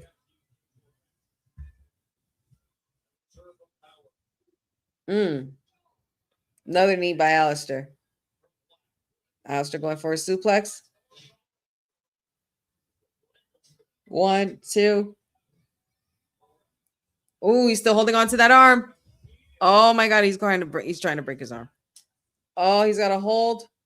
Oh, reversal by back Cardona. Watch out. I feel like the black mass is coming. Uh-oh. Going tit for tat. Blow for blow. They're pressing square. Gotta make sure they get it to the green line of the circle. If you guys know the game. Unless that's not how they do it in this game. I don't have the 2K yet. But if any of you guys have it, let me know what if that's still a thing. Oh, boom, and there it is. Oh, Matt. 1, 2, 3. Thank you, Jesus. Thank you for having my boy winning this shit. Yeah, I needed a good win, especially after that Sami Zayn segment.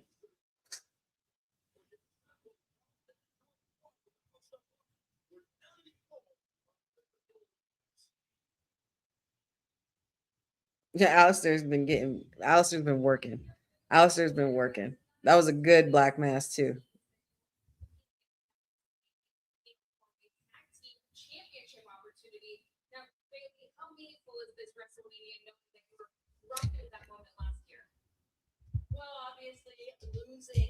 And here we go. Bailey and Lyra Valkyria getting ready to go against Char Bliss.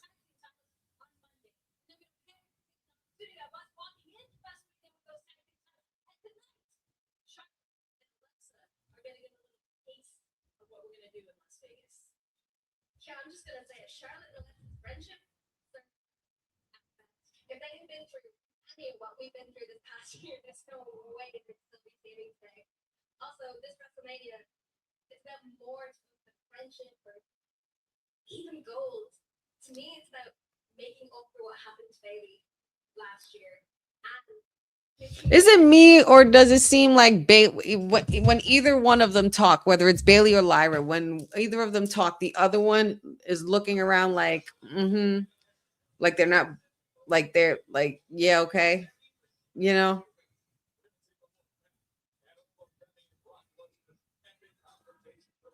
Or am I just wanting other people to break up again? Like, look at this picture. I'm going to review the Ruler versus the Beast from this past Monday.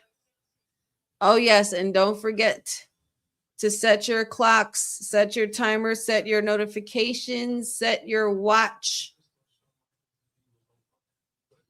lists on Peacock.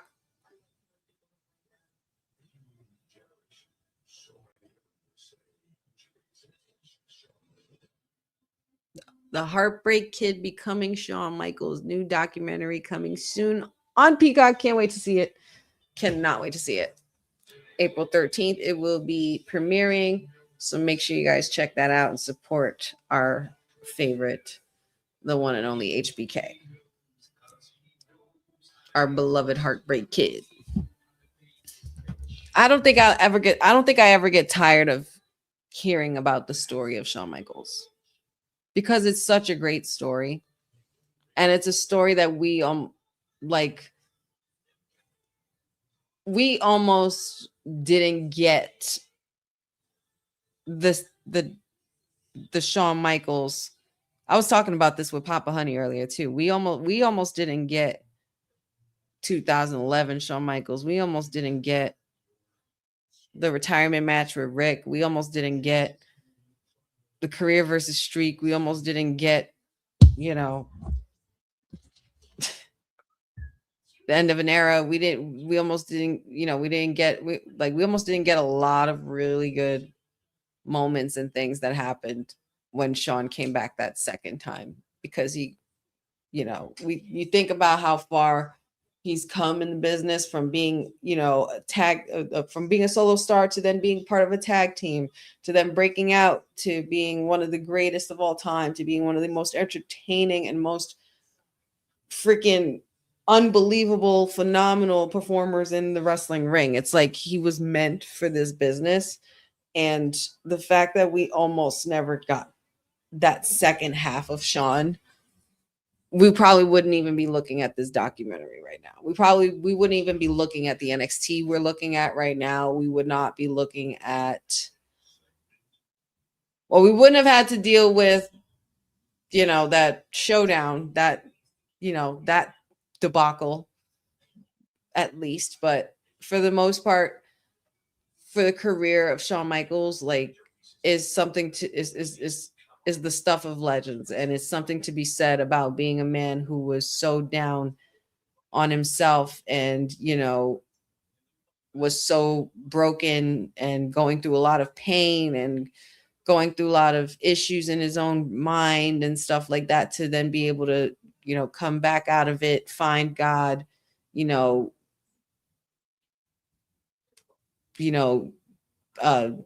lean into his family, lean into his children, lean into his work a lot more. We never would have gotten the Shawn that we got now. And boy, am I glad we have him. he, you know, we wouldn't have even have gotten a second DX run. We wouldn't have seen him kick Stan, Papa Honey. We would have never seen him kick Stan.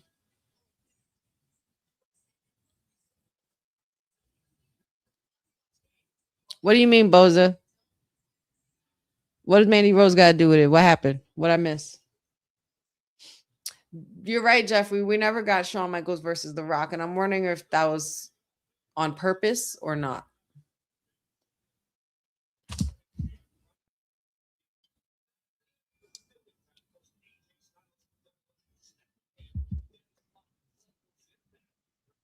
Hall of Fame is coming Friday, April 17th, which is my birthday. Psycho Sid, aka Sid Vicious, aka Sid Justice, Bad News Brown, Stephanie McMahon, Demolition, Dennis Rodman, and AJ Styles. That's a great lineup.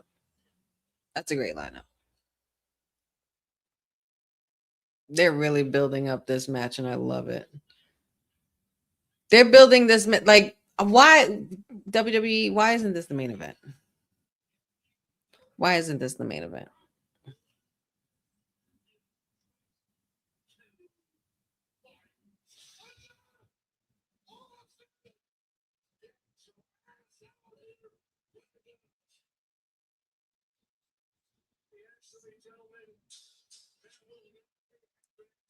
A sweet chin music into rock bottom.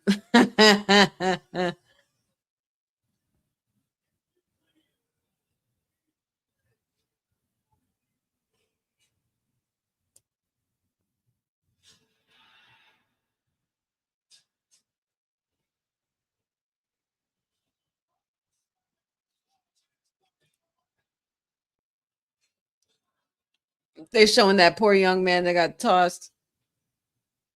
Not for nothing. Did you guys see Brock dancing to Oba's music while Oba was coming out?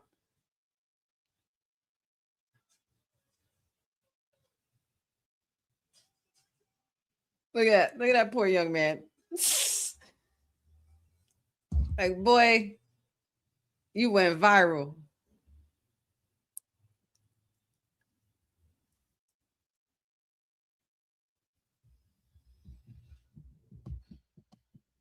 Ugh. I'm so here for this. And Triple H came out. I'm like, wait a minute. Paul, you getting out of your seat for this? They're really building this up. And they're building it up so much that it's not even the main event. And it's the match that everybody's really looking forward to the most. You would think.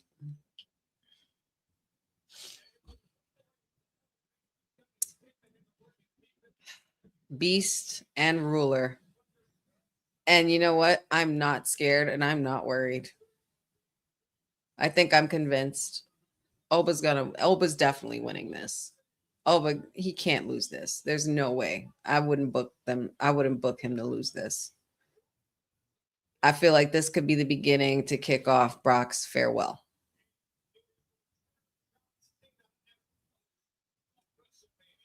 I kept, oh my God, in the crowd, Jeffrey, I kept screaming, he has a heart condition. He has a heart condition. Don't push him. Don't touch him.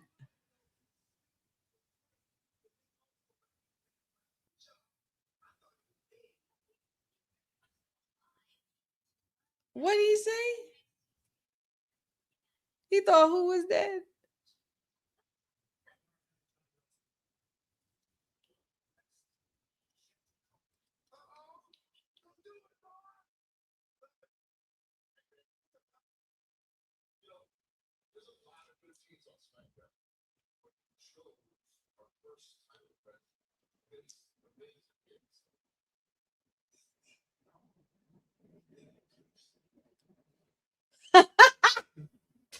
He said it's gonna be easy, dog, because they're cursed. He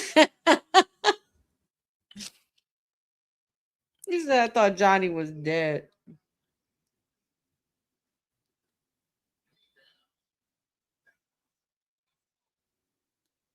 He said, that's Austin.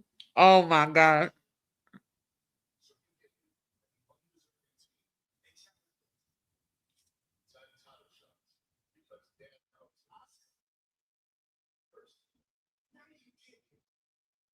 Oscar Kurt. Wait, what?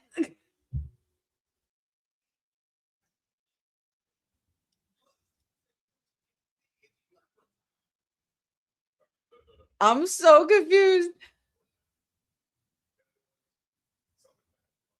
Fucking Damian Priest can never keep his composure. Like, Truth is too funny, man. He'll never not make someone laugh. Like, you know you're funny as hell when you make Brock laugh on camera. That's saying a lot. I hope he like if he hasn't changed by now, Papa Honey, he never will. And I hope and I'm glad he hasn't, and I'm glad he never will. Like, ugh.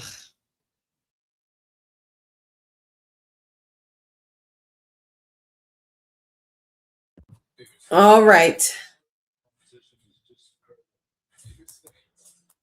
We still got more to go, man. We're going into our second hour, y'all. Our second and last hour. Well, excuse me, third. Where am I? Third.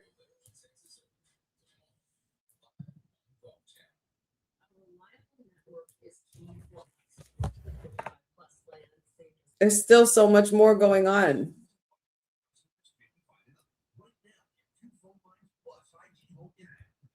Like, what else is supposed to, what else could happen, could possibly be happening tonight?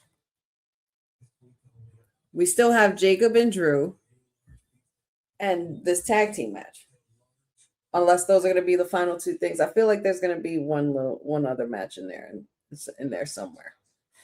Oh, wait, we got the tag team match, the R-Truth and Damian Priest and Kit Wilson and The Miz. That's right. We still got that. So those three matches should pretty much cover up the final hour. And I really, really love and appreciate every single one of you joining me. You guys still hanging in the chat, still chatting away. See you guys in the views as well. Appreciate y'all. So make sure you guys like and share and subscribe. We're going to do one more commercial break, I think. I think one more commercial break should suffice to give everybody some time to stretch those legs again. 3 hours sitting down is a lot. If you got to go for a quick bathroom break, refill your beverages, don't forget to wash your hands when you get out the bathroom. But of course, yeah, go get your snacks and then refill your beverages. And we'll be back in a moment. Just enjoy this message again from the Women's Wrestling Archive. Women's wrestling didn't just show up yesterday in glitter boots. We've been here the entire time, body slamming through history. The Women's Wrestling Archive launches 2026, and it's going to pave the way for all women's wrestling. Because if we don't document it, a man might think he did it first. This has been a passion project for a very long time. Head over to the womenswrestlingarchive.com to donate 1, 5, or whatever you can. It all goes a long way. Let's give these women the spotlight that they've always deserved. Her story belongs in history. Help us preserve it today. Join us at womenswrestlingarchive.com. Support the archive. Support women's wrestling. Donate today.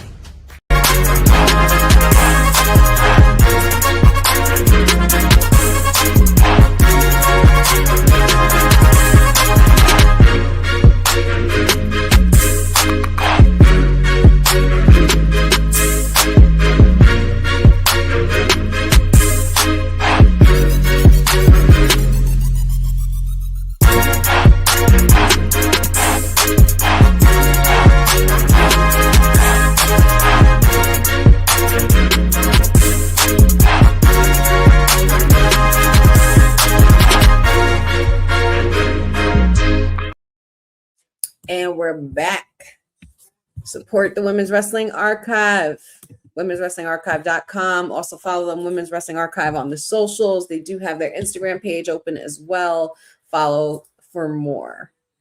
And also don't forget to donate $5, $10, $20, $100. Either one. Either way is fine. Good old Drew. So it looks like the boys aren't going to be in the building tonight. At least not that we know of. But him and Jacob are pretty much just coming out with vignettes tonight, which is fine. I'm sure we could take a break from a brawl because we've had nothing but those the last couple weeks. So.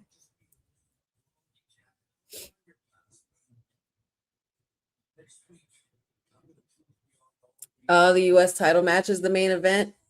Gotcha. Oh, well, yeah, that's right. They did make that. So is the R-Truth tag title match, is that tonight? That's got to be tonight, no? For the for R-Truth and Priests with Kit Wilson and the Miz, or is he trying to book that for next week? I didn't get to catch if he said anything like that. But all hail the queen. Charlotte Flair is in the building. Ugh, ma'am. Gorgeous. Divine. Sublime. Supreme. Marvelous. Stunning. To die for. Just, ugh. The robe. The look. The woman. And here comes her partner, Little Miss Alexa Bliss.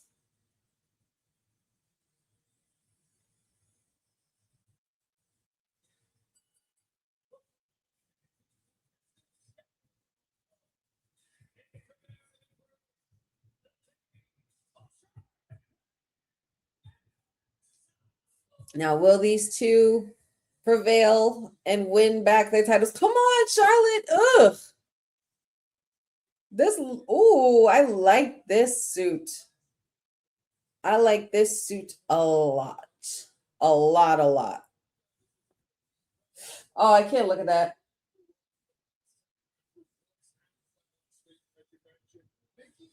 Why would they zoom in on something like that? I'm a former dancer and dance teacher and choreographer. I can't be looking at no ankle injuries.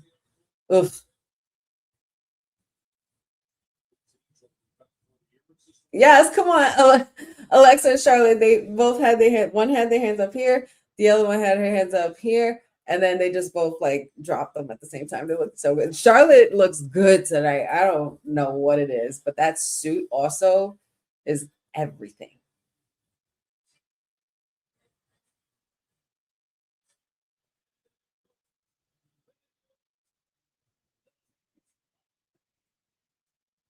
Bailey and Lyra Valkyria. What are we thinking, guys? Is there really going to be a legit winner, or is there going to be a team that splits up tonight? Or is that just, my intrusive thoughts kicking in? I really seriously do want to know how much longer do you think either of these teams can last, or will they? I want to know in the chat. So you guys let me know your comments below. That's right. We saw last Monday. They pretty much interrupted the match between the Bellas and the Bougie Bullies. Rightfully so. There's been a lot of back and forth with the women in this tag division. And the Bougie Bullies got a lot of targets on their back.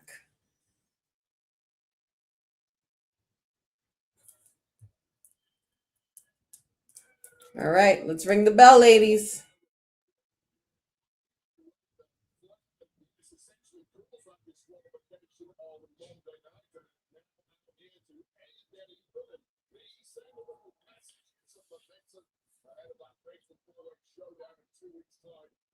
I definitely do too. I'm not too. I smell a lot of shenanigans. I just don't know where it's coming from.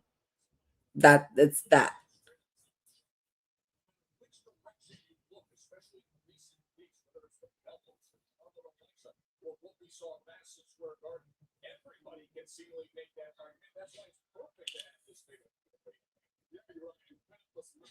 All right, Lyra, come on now.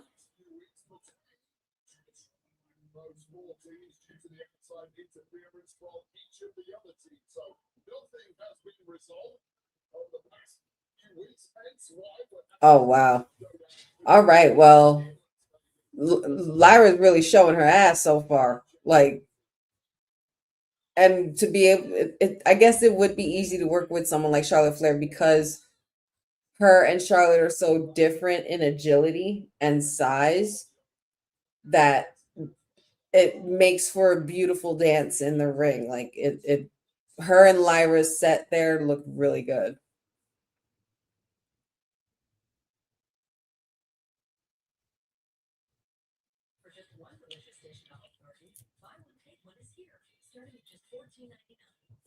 Yeah, this is probably, or you know what, that is probably what it could be, Papa Honey. Most likely either shenanigans, someone's going to cost someone's going to hit somebody by accident, or it's going to be just more of the same where you have the tag teams coming out causing chaos, and it could possibly lead to a fatal four-way match at Mania, which is fine, but give me a stipulation. This is another conversation Papa Honey and I had earlier today. I told him, I said, we need something. We need ladders. You know, we need excitement. We need stipulations. That's a good question. Where's Lily at? Lily's here with me. I have both my Lilies right here. I don't know where Lily's been lately.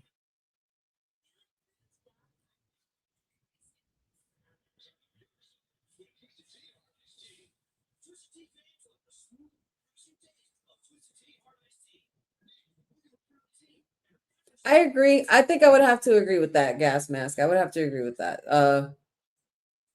Charlotte versus Jade would be good for SummerSlam.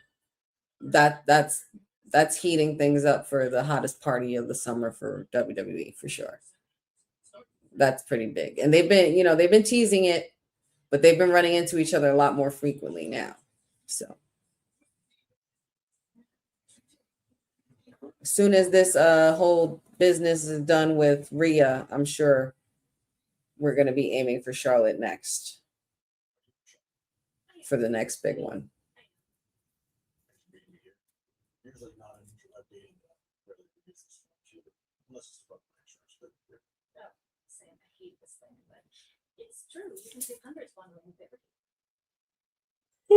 Ooh, excuse me. Oh man, I'm already yawning, y'all. One more hour. One more hour. Is that so? Is that true, Jeffrey? Bianca doing some light training? If that is true, I will be very happy. Ooh, Amanatu. I completely forgot. Jordan's been real quiet. Maybe next week that's who enters the fold, I guess. But I kind of want to see Rhea and Jordan too. Like the Juggernaut versus Mommy. I kind of want to see that too. So, but I wouldn't put it past Jordan because she has intervened with, or excuse me, like coincided with Jade, and she's actually faced her.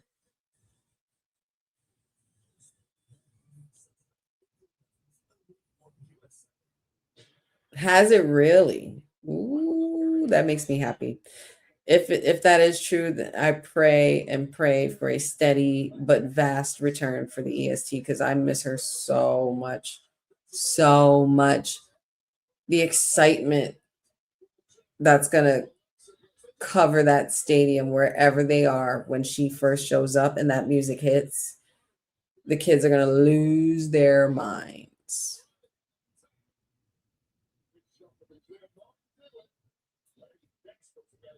She absolutely can. Jordan could go with anybody. I didn't even know she was injured.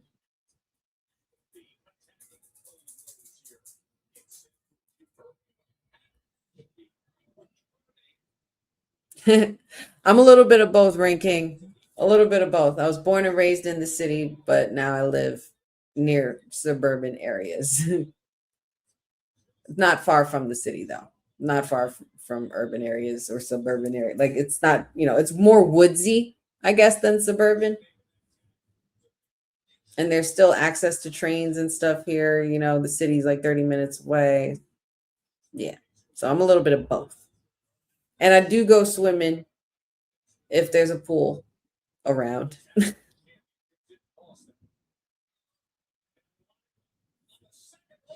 Oh, she got the same one Chelsea got. Oh, that sucks. Oh, that's right. That's right. Because they did take a picture together. That's right.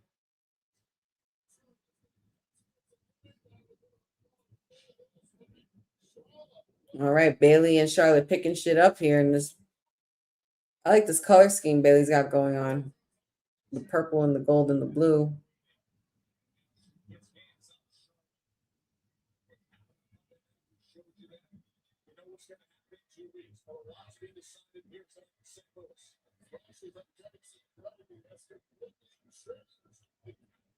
All right, now Bailey letting Charlotte have all this work.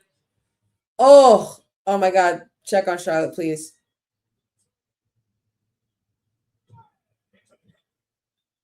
Oh, she grabbed the rope.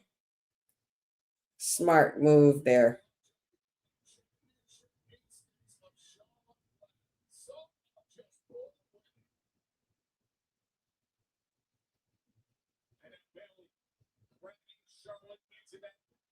Looks like I smell an elbow. I smell an elbow. Oh, no. Charlotte knew. Should have known Charlotte wouldn't stay down that long.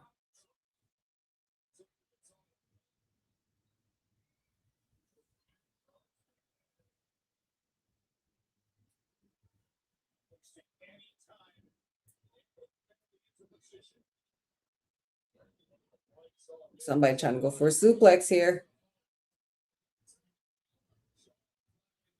Oh, Lyra holding on to Bailey. Good move there.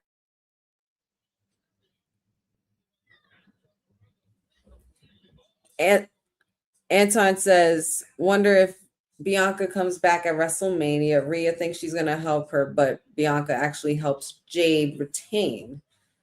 I don't know how well that would go, only because Jade technically is the reason. Jade isn't the reason why Bianca is in the position she's in now, but she's the reason why there's no longer a big three and why things fell apart for the girls anyway. So I don't know if that would be the right call unless you're trying to turn Bianca heel. But I don't think Jade needs Bianca now, especially after the fact that she has Meechin and B-Fab now. So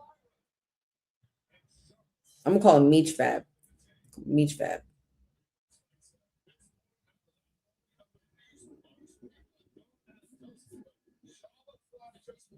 And that would make her a heel. We don't want Bianca as a heel. We need our EST. Oh my God, Amanatsu, you want to hear something funny? So I was at a birthday party Saturday night. This past Saturday, I was at a birthday party with one of my best friends.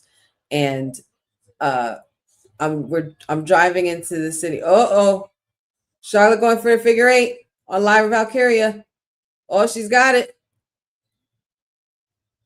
Oh, elbow onto the ribs of Charlotte by Bailey. Hurry up. Get over here so you can tag me. Oh, what's happening here? Oh, Alexa Bliss with a kick to the corner. But I'm driving with my friend, right? And J-Lo, Jenny from the Block, comes on, and we're driving over the bridge. Mind you, I'm a little bit of a late bloomer, guys, just so you guys have a little, get to know me a little bit more personally, bit by bit, of course, because, we're practically family. I've known y'all for, at this point, a couple years now. Oh, Sister Abigail. We going for Sister Abigail. Nope. Boot to Bailey. Oh, shit. Lie reverse to Sister Abigail. Oh, right hand. And Char Bliss gaining some momentum.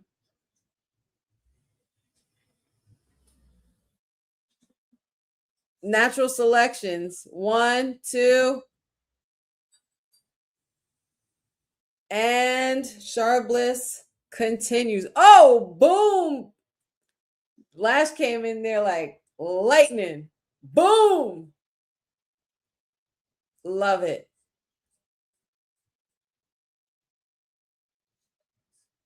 Yes, ladies. I'm so here for this. I love the bougie bullies. I don't care.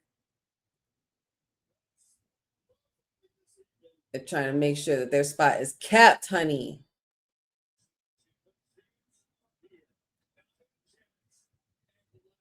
Shenanigans, at least it happened after the match, though. So we did get a winner.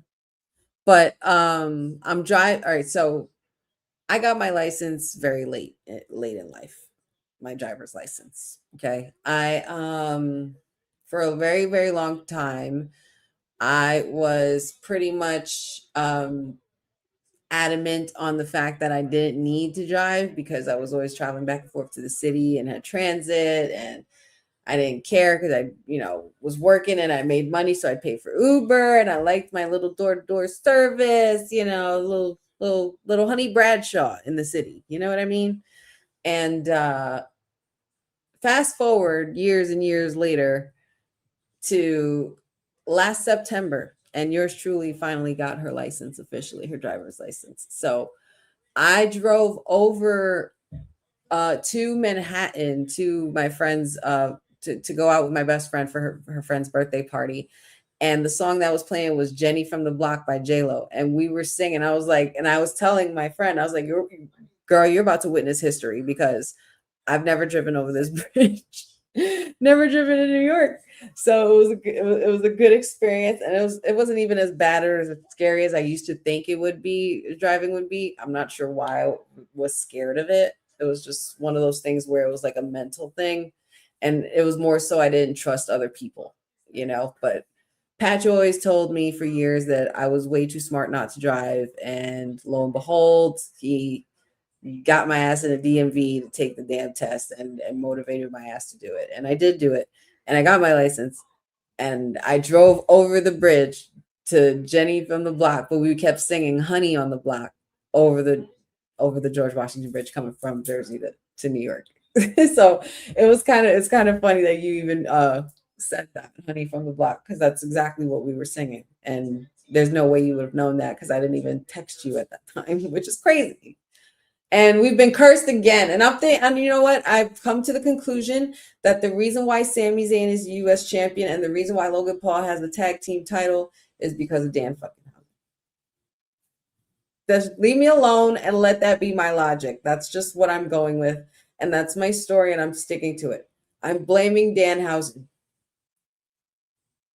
That's it.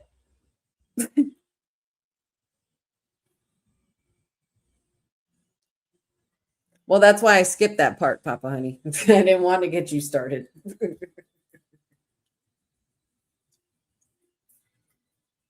And here we go.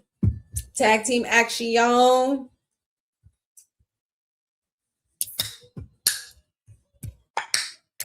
I guess you could say this is like Kane and Daniel Bryan. No. Like as far as like you have the funny guy and then the dark, the menacing dark guy that's supposed to be, the tough one.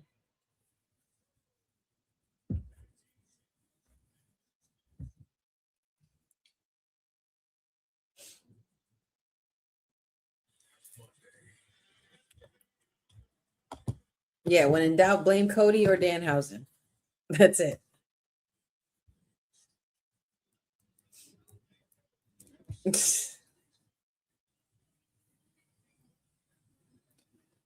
Ugh. If I have to see somebody get put through a damn table one more time.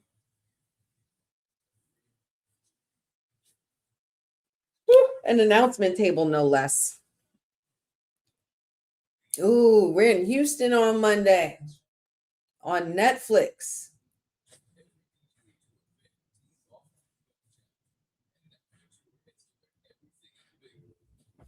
Raw will be live from Houston, and we are going to see the aftermath, of course, of what happened with our tribal chief and CM Punk.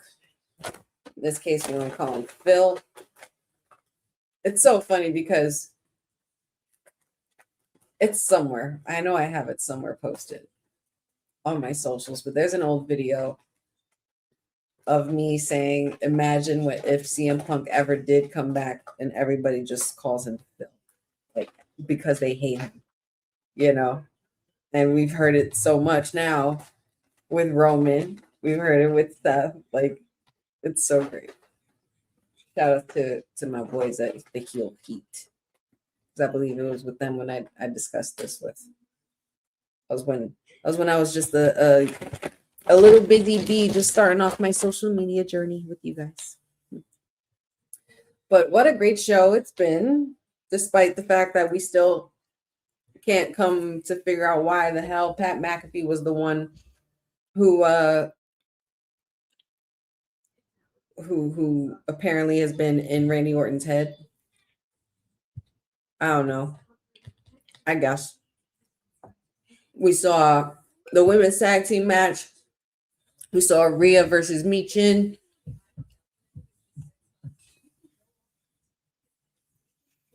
R-Truth and Damian Priest will be taking on Kit Wilson and Miz.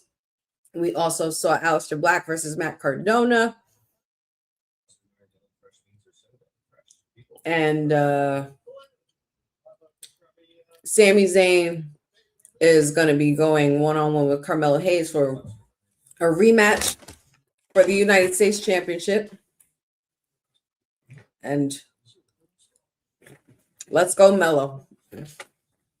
Here's hoping. But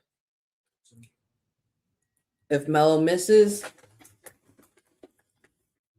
then I don't think he will be looking to see that title for a while.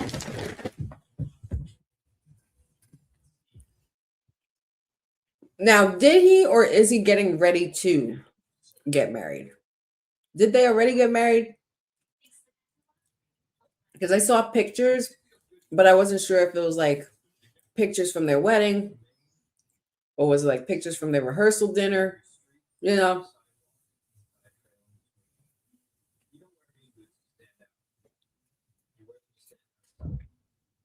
No, Zack Ryder, aka Matt Cardona, did not win his match.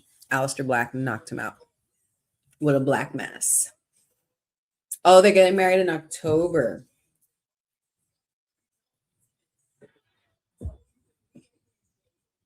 I love that October wedding. That's cute. I wonder where. I know he proposed in Hawaii. I wonder if they'll go there.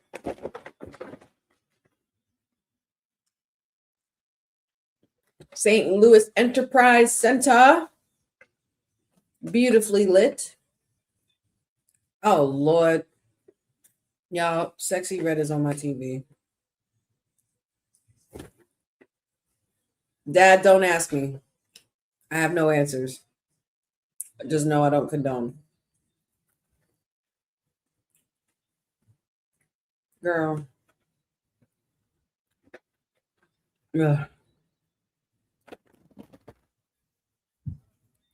She's also going to be a guest at NXT tomorrow.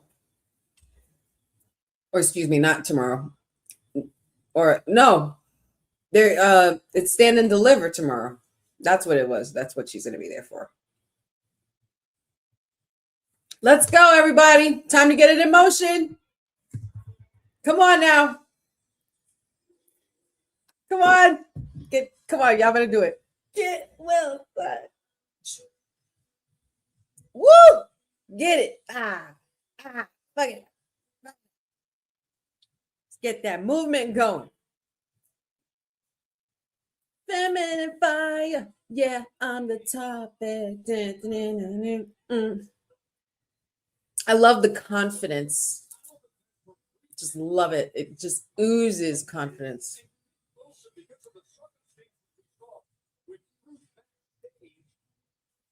If Miz could imagine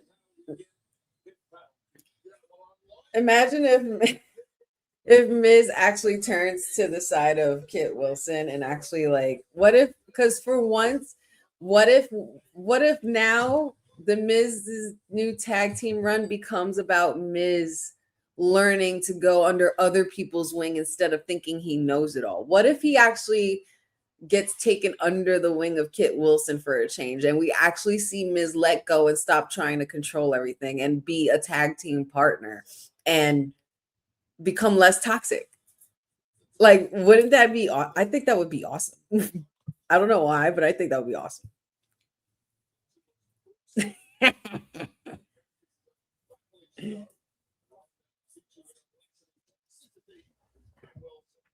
Ugh. Well, if I do it, I don't know if I don't know if I have enough room because I have stuff back here. You can't see it, but there's stuff back here, and I won't be like in the shot to do it. But you know, you got the video on social media, yeah.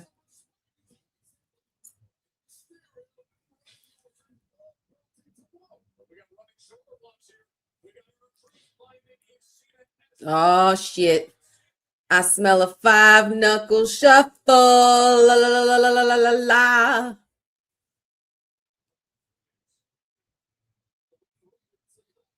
I would get up and do it, but I got a show to run.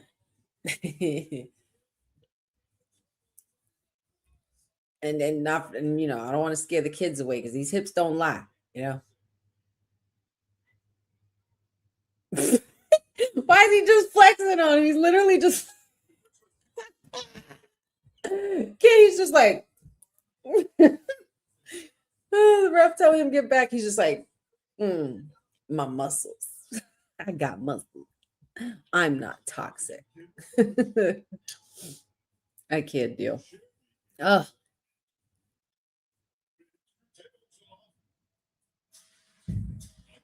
And we still have 2 matches.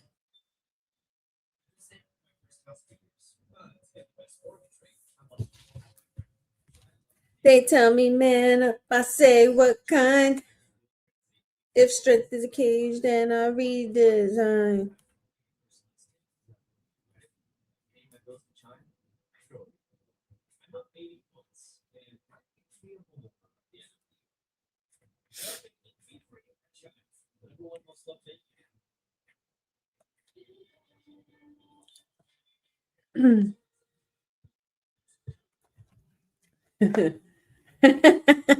I'm sorry, guys. You ever get a text from your best friend and you see it and immediately like your brain goes to just burst into laughter? This is the type of stuff that my best friend sends me. And if you know, you know. I shouldn't have to explain this picture, but in case if I have to, just let me know in the chat. But it says here, absolutely nobody. And then it says on the bottom, it says my brain.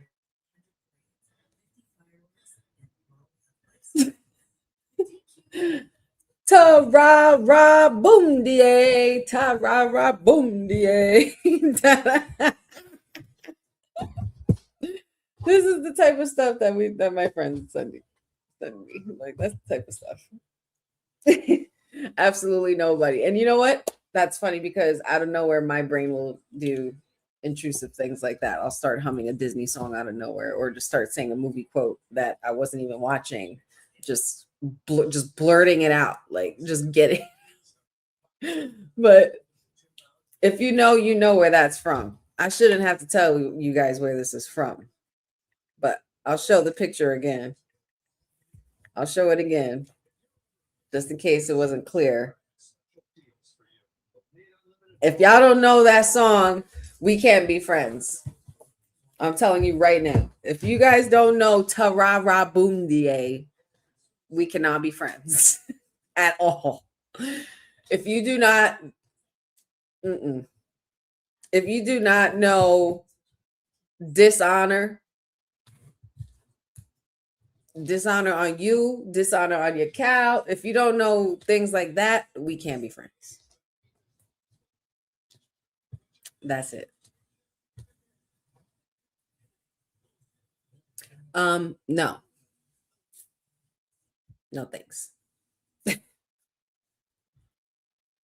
And tag team championships on the line. We are back from the commercial. Damian Priest and R-Truth defending their titles against Miz and R-Truth. Oh no, we don't do Hannah Montana here. Sorry, Jack. We don't do that. We don't do Hannah Montana here. I do Miley Cyrus, but I do not do Hannah Montana here. No, absolutely not. We're talking about older Disney, like old school vintage Disney, like aristocrat. Thank you, Jeffrey. Aristocrat. Well, the Aristocats in this case. And Mulan. Yep. See, I'm gonna see y'all be knowing. This is why I knew y'all were always my people, because y'all be knowing. Oh my God, this is the move I hate. Oh my God, I hate that move so much. I can't stand it. I can't stand the way Priest does that move. And it's not even his fault. Like, if you're gonna do old school, and I discussed this with Dion last week, if you're gonna do old school, just do old school. Don't do the walking on the tightrope thing, and then like that's what he does when he jumps off. Just bash him, like just knock him.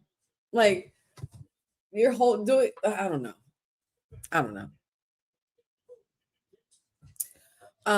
Ring King. That's crazy because I don't have a favorite Disney movie. It just depends on what I'm in the mood for. There's so many movies that I love. Yeah, like to name a few, as Courtney does right on cue, Little Mermaid, Atlantis, Tarzan. If we're going even before that, oh boy, he's here. Danhausen is here. I'm hiding. We're gonna get cursed again. Maybe he'll curse Sami Zayn, but not that he makes it look bad. It just doesn't look right. It just doesn't look right. It just looks goofy to me. Like he's too big to be doing that kind of crossbody shit, you know? But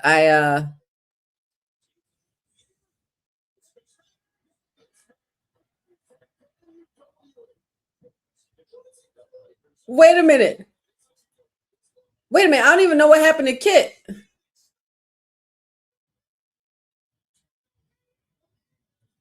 Danhausen is trying to get Miz to tag him. What happened to Kit? What did I miss?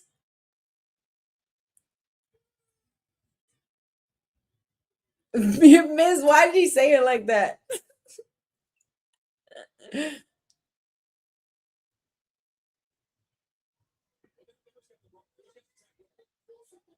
Now he's holding the bro. What is happening? He's about to get cursed. Oh no! Oh my God! Stop! Wait a minute! What's happening? What is this? Why did R-Truth? I can't. R-Truth.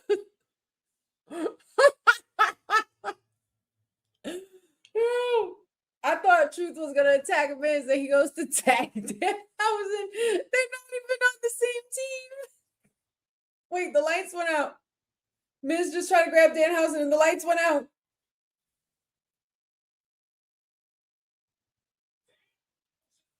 And wait, Kit Wilson's there.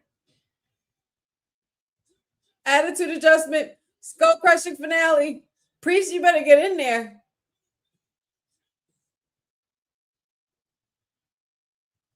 Oh no, you gotta be kidding me. You gotta be kidding me. The ref's arm? What is happening? What the hell is going on here? I'm so confused. This episode is something else, man. Oh God, south of heaven too. But now he can pin. Wait, which arm was it?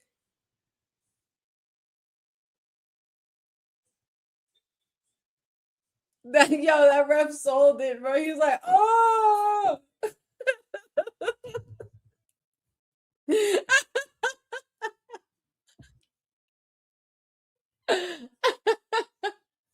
This shit is funny as hell. All right, now I see the purpose of Danhausen. Now I understand.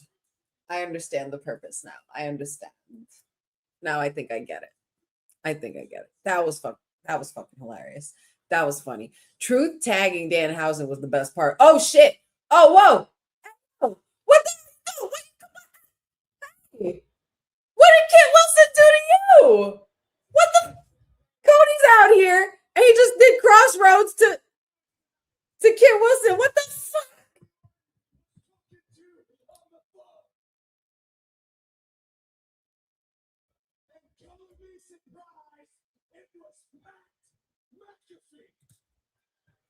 Boo.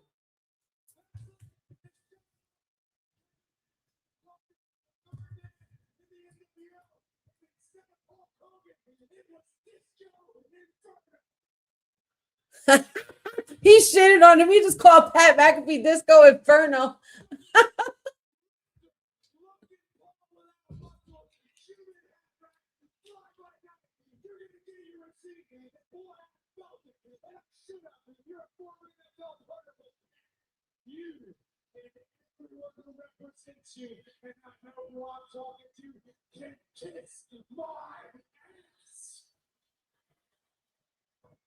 Who we talking to?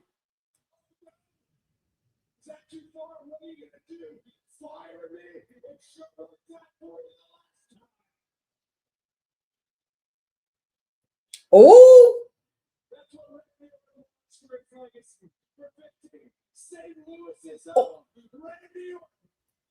Cody. Oh.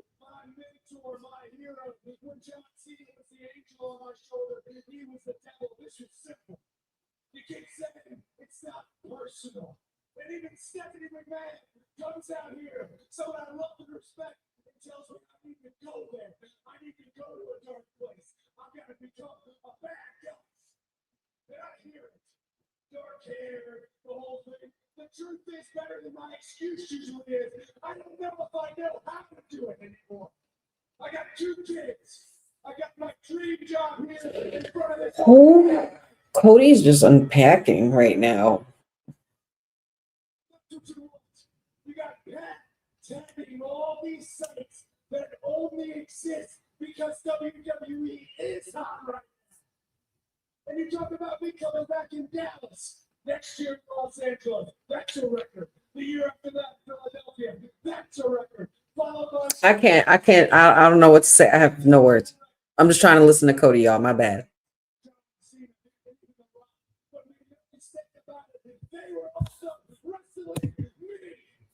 Oh Lord. You talking a lot of shit, Cody.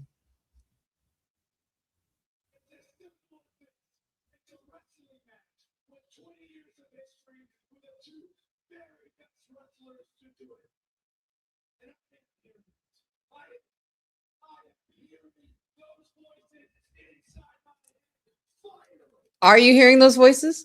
Are you? Are those red glowy eyes?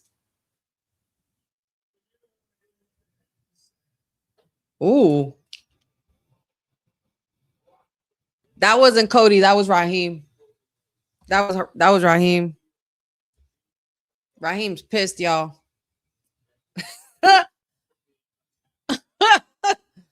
Holy shit, man. He said a lot.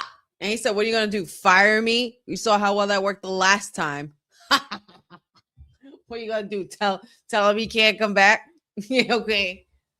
After all that, like you're the golden boy, right? Oh, wow, Cody. You said a lot right there. You said a mouthful.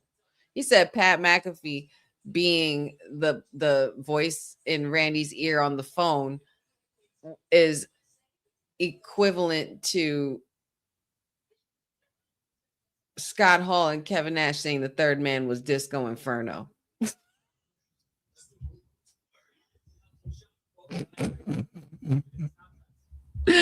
Ah!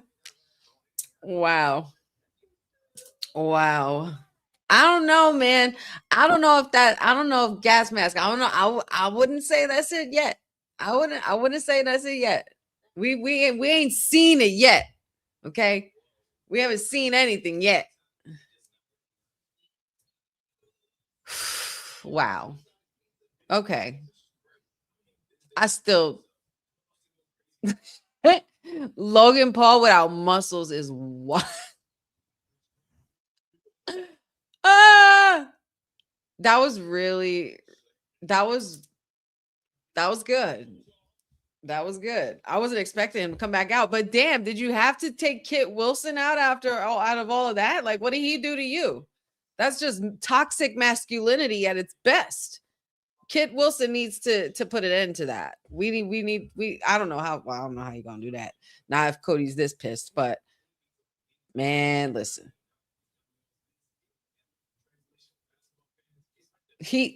Wow, did he really say that? See, I don't have the volume on that loud because I don't want to get flagged or anything, but he was really heard saying that to the camera guy. What did Stu do to you, Cody?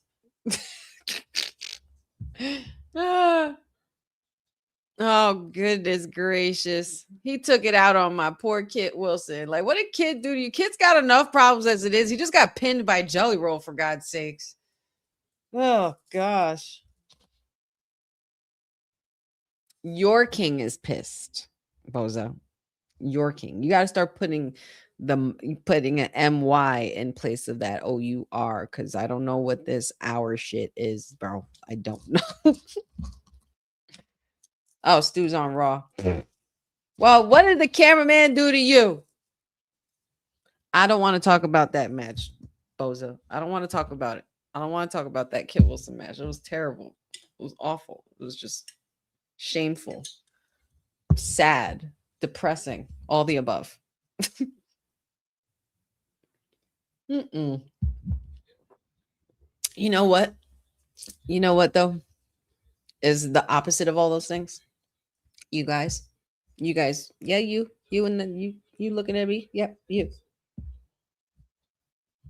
Yeah. And that's all I got to say about that.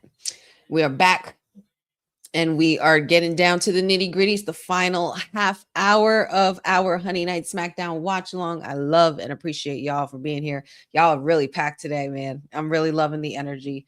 Sad. What's up? Said, I said your name. Are you appearing? Are you going to appear? Is this a run-in? Hey, better late than never, man. Little Yachty and Pat, like, yeah. Yeah.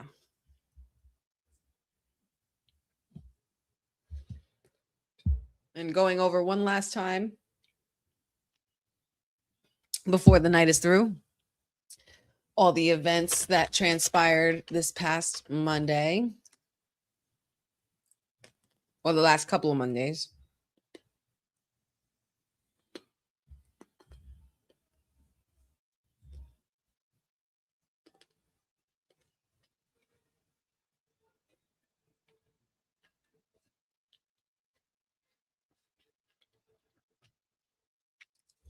Pat versus Sushi Roll. I'm here for it. Actually, no, I'm not.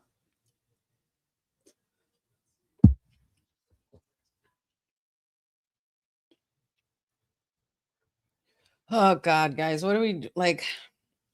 What are we trying to get at with this buildup, man? What are you guys seeing for this event? For this match particularly? I want to know what you guys think in the chat. Roman or Punk? Why? How are you booking it?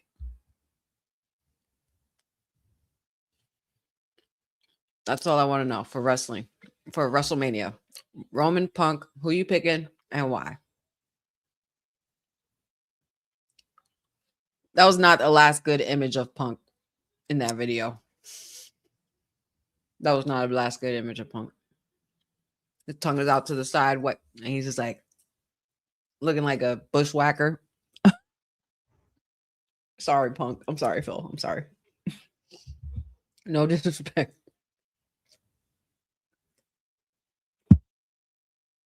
But we got CM Punk and Roman Reigns, Seth versus Gunther, AJ versus Becky, Oba versus Brock.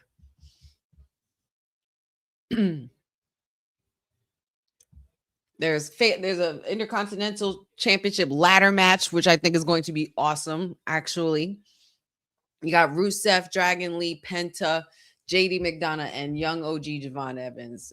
And man, my eyes are on the young OG, man. I feel like that boy deserves a crowning at Mania now. Like, screw it. Why not? You know? And of course, the Fatal 4-Way for the Women's Tag Team Championship. I guess there goes your ladder match, Papa Honey, because the guys, the Intercontinental Championship already got it. So I don't know if they'll do it for the women's. But then we also have Finn versus Dominic. Can't wait for this one. I really hope that we're not just seeing any old Finn at Mania. I really want to see that demon come out. We got Stephanie Vaquer and Liv Morgan for the championship on the line. I have a feeling Liv's getting crowned at Mania. We got Jade versus Rhea.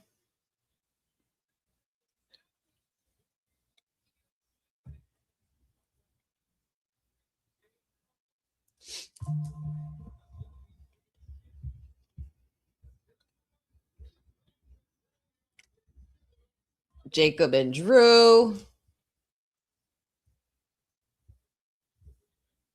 I see a lot of Roman winning here.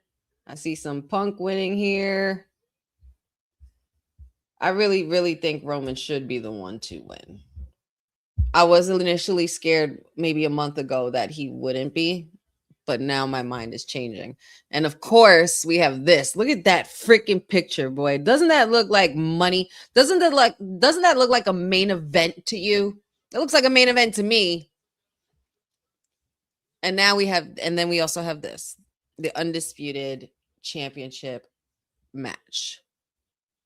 That's a lot of matches. It's a lot of matches. And of course, we have a special host because they need to discount them damn tickets because the prices are ridiculous. So you had to make the call to the Unseen 17 to get that draw in. Is it me or did you hear it and seen this video? He was like, retirement. Like, I'm kidding. I'm in a Vegas, blah, blah, blah. Like, or at a Hollywood studio set, blah, blah, blah. Like, yeah, okay. Like, dude, you don't want to do this. Like, you do. I'm sure you do. But deep down, you still want to enjoy it. Like, you guys couldn't even let the guy stay away for 6 months. Not even 6 months. They did no fees. Shut up. No way.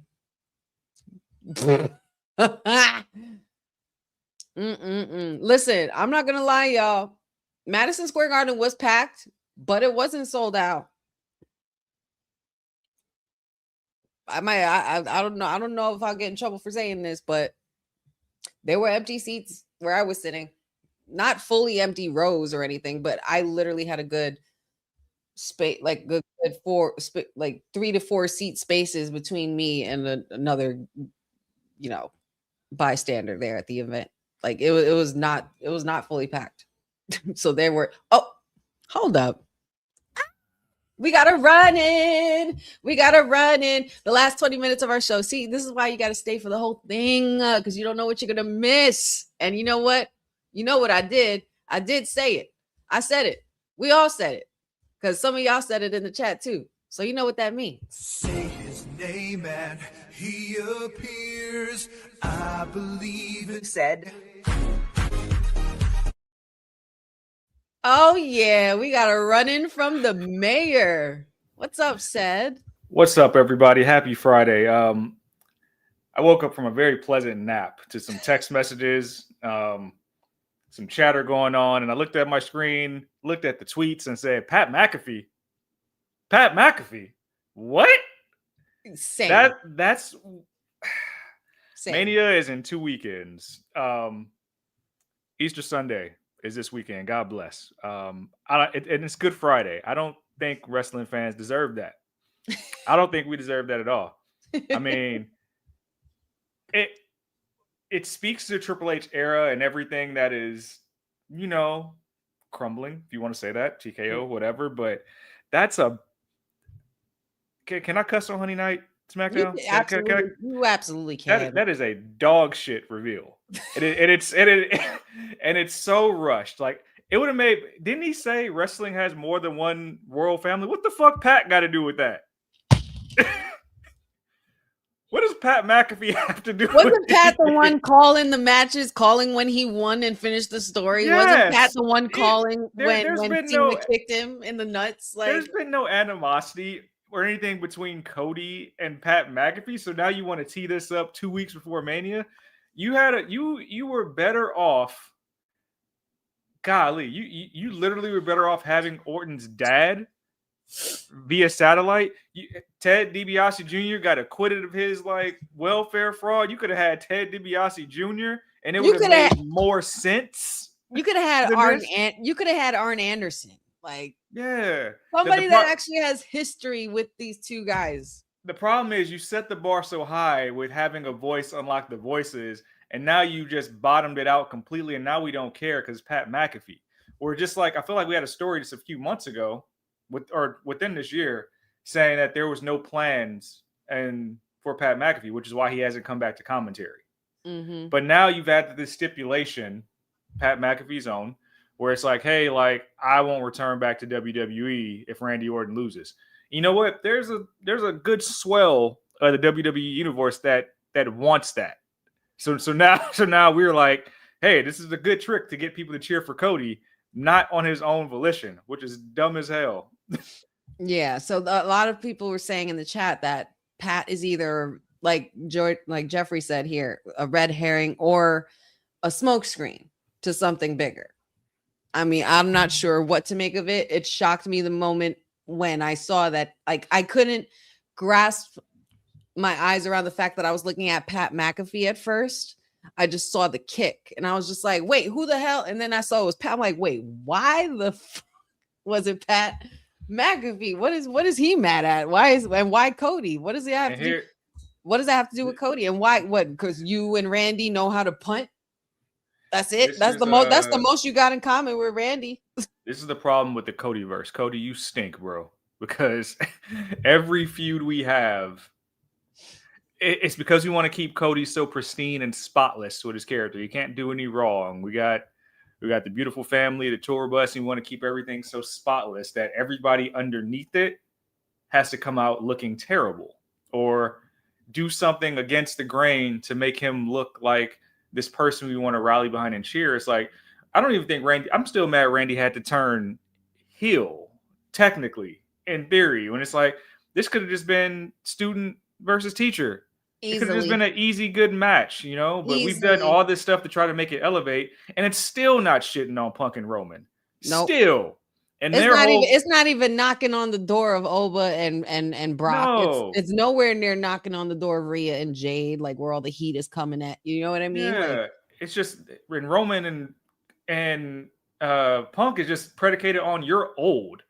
But this is so bad. It was already bad that you were going back to the same venue 2 years in a row. Expensive as hell. Hard to get around. Hot outside. And now, and you know what? I'll say this with some grace. The rest of the card is good. We get to see a lot of first. We get to see a lot of WrestleMania first and debut. Yes. That's beautiful. And I think there's going to be more.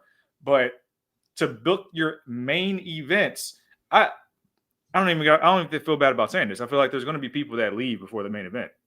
7 matches is a long time to sit in the venue, and then you tried to black out watch parties. I guarantee that if people are not convinced of these main events by next Friday, people will leave before the main event. They'll go to the party and watch it at the casino or whatever, and be able to exit that stadium and not have to deal with all the Ubers or anything like that. And look at Trick, y'all. Look at Trick. I think my feed is slow. Uh, And this is another. I'm behind, but like this is another thing we got to get right because Triple H, if you're the booker, bro, why you set Sammy up like that? He didn't deserve that. We don't want to hate Sami Zayn, but we about to be on our way to stop whooping that trick because you're trying to force Little Yachty into this interest. I don't like that. I didn't like that either. What records in 2026 are we saying like we want to listen to Little Yachty? This is just a name and producer at value. We don't care. Nope. Like I don't understand. We don't need more celebrity power. We need meaningful things to watch. It's the storylines, guys. The storylines. I don't care that Jelly Roll is here. I don't care. If it was Bad Bunny, I don't know why we didn't open up the pocketbook for Bad Bunny after the Super Bowl performance, but that would have made more sense. Yeah. What we're doing with I Show Speed. Okay, but why? Why does he need a WrestleMania match? I don't get it. I don't get it either. I don't get it. I don't understand it. And Sammy, like the thing that it wasn't me hating Sammy all night, Jeffrey. It's damn well I wasn't hating all night. It's the fact that you literally sat here and have been saying for weeks and weeks and weeks and years that you're the underdog this and the underdog that. And then tonight you literally put your US title in front of someone else and said the best to ever do it. Which one is it? Pick one. You're either the underdog or you're the best to ever do it. Pick one. I like that. That's true. Because that shit pissed me off. I like when he started saying all that stuff and he was like, and I'm sorry that and I had to do my part to, it finally worked in my favor. I'm like, oh, shut the hell up, bro. Like, shut up.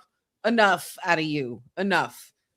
Like, I hope that you are losing this title at Mania or tonight, right now. I can't believe this is the main event. I'm okay with it just because I think it's very rare that it happens, but when they actually listen to the audience, there were a lot of people upset with the outcome last week. Yeah. Oh, yeah.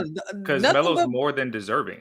Between Friday, that and he's earned it. Like since he's been here, he was the first draft pick, and he's been consistent ever since. Not one fuck up. He's been crazy? There's his P's and Q's every week. There's a dozen names I saw that are being left off the Mania card that are. I wish I saved the tweet. It's like healthy people. I saw Ilya, Raquel, Tiffany Stratton. I think it was Ray Phoenix. There were so many names. And I think I feel like to WWE's credit, they're listening to the audience a little bit and they're trying to squeeze so many people into the show somehow. For once. I was literally talking about this with my dad, and it's like there's literally a fine line between, everybody wanting their faves to be on the card and then also keeping WrestleMania special. Like to be the card to be on the card has to be earned. Yeah. Not because the people say or the people are clamoring for it. Some people are going to be disappointed. Like I understand this generation's different, but what I need this generation to understand is prepare to be disappointed. It's okay because it's still a show and you're still going to watch. We're all still going to watch. Yeah. I'm just happy that we're getting to 7 matches again, and they really should move their PLE formula like that, because at this point I done been to a few AEW shows. I'm battle tested. I can sit in that seat. It's okay. It's all good, right? Like I think I could test that. That's fine. But now, what do you think about Stand and Deliver being tomorrow and not the weekend of WrestleMania? I'm still coming to grips with that because in my heart I really want to be in the building. Mm-hmm.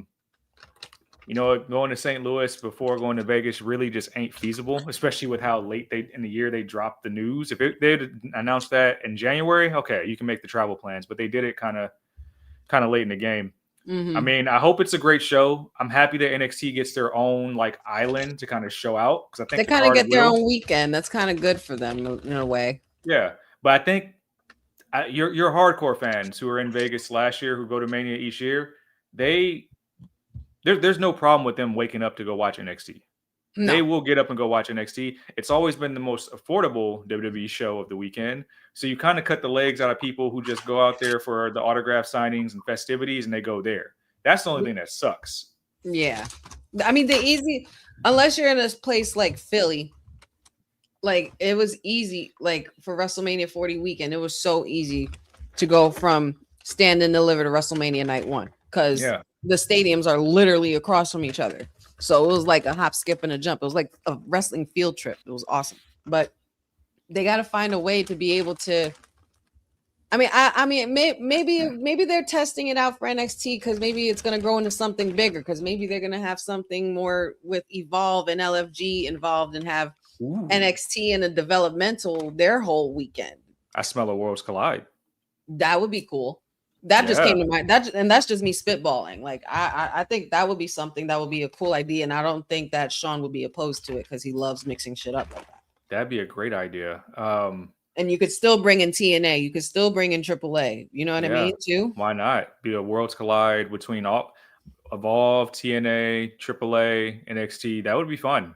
It can be like its own universe thing. Selfishly, man, I really wish it was still Mania weekend, even if it was like a Friday night type thing. Because like if Lola is going to be in this co-main, whatever like that, I want to see her win championship gold WrestleMania weekend. Because then you can kind of appear on the show the next day. You're around everybody. But I mean, I guess they're just trying to make it. They really like showed their ass. We're like, hey, we got to make sure everybody funnels to WrestleMania. We got to eliminate things. We got to make the tickets cheaper. I don't even know how you do no ticket fees. I don't even know how you do that. I'm scared to go press the button and find out because I don't believe that's real.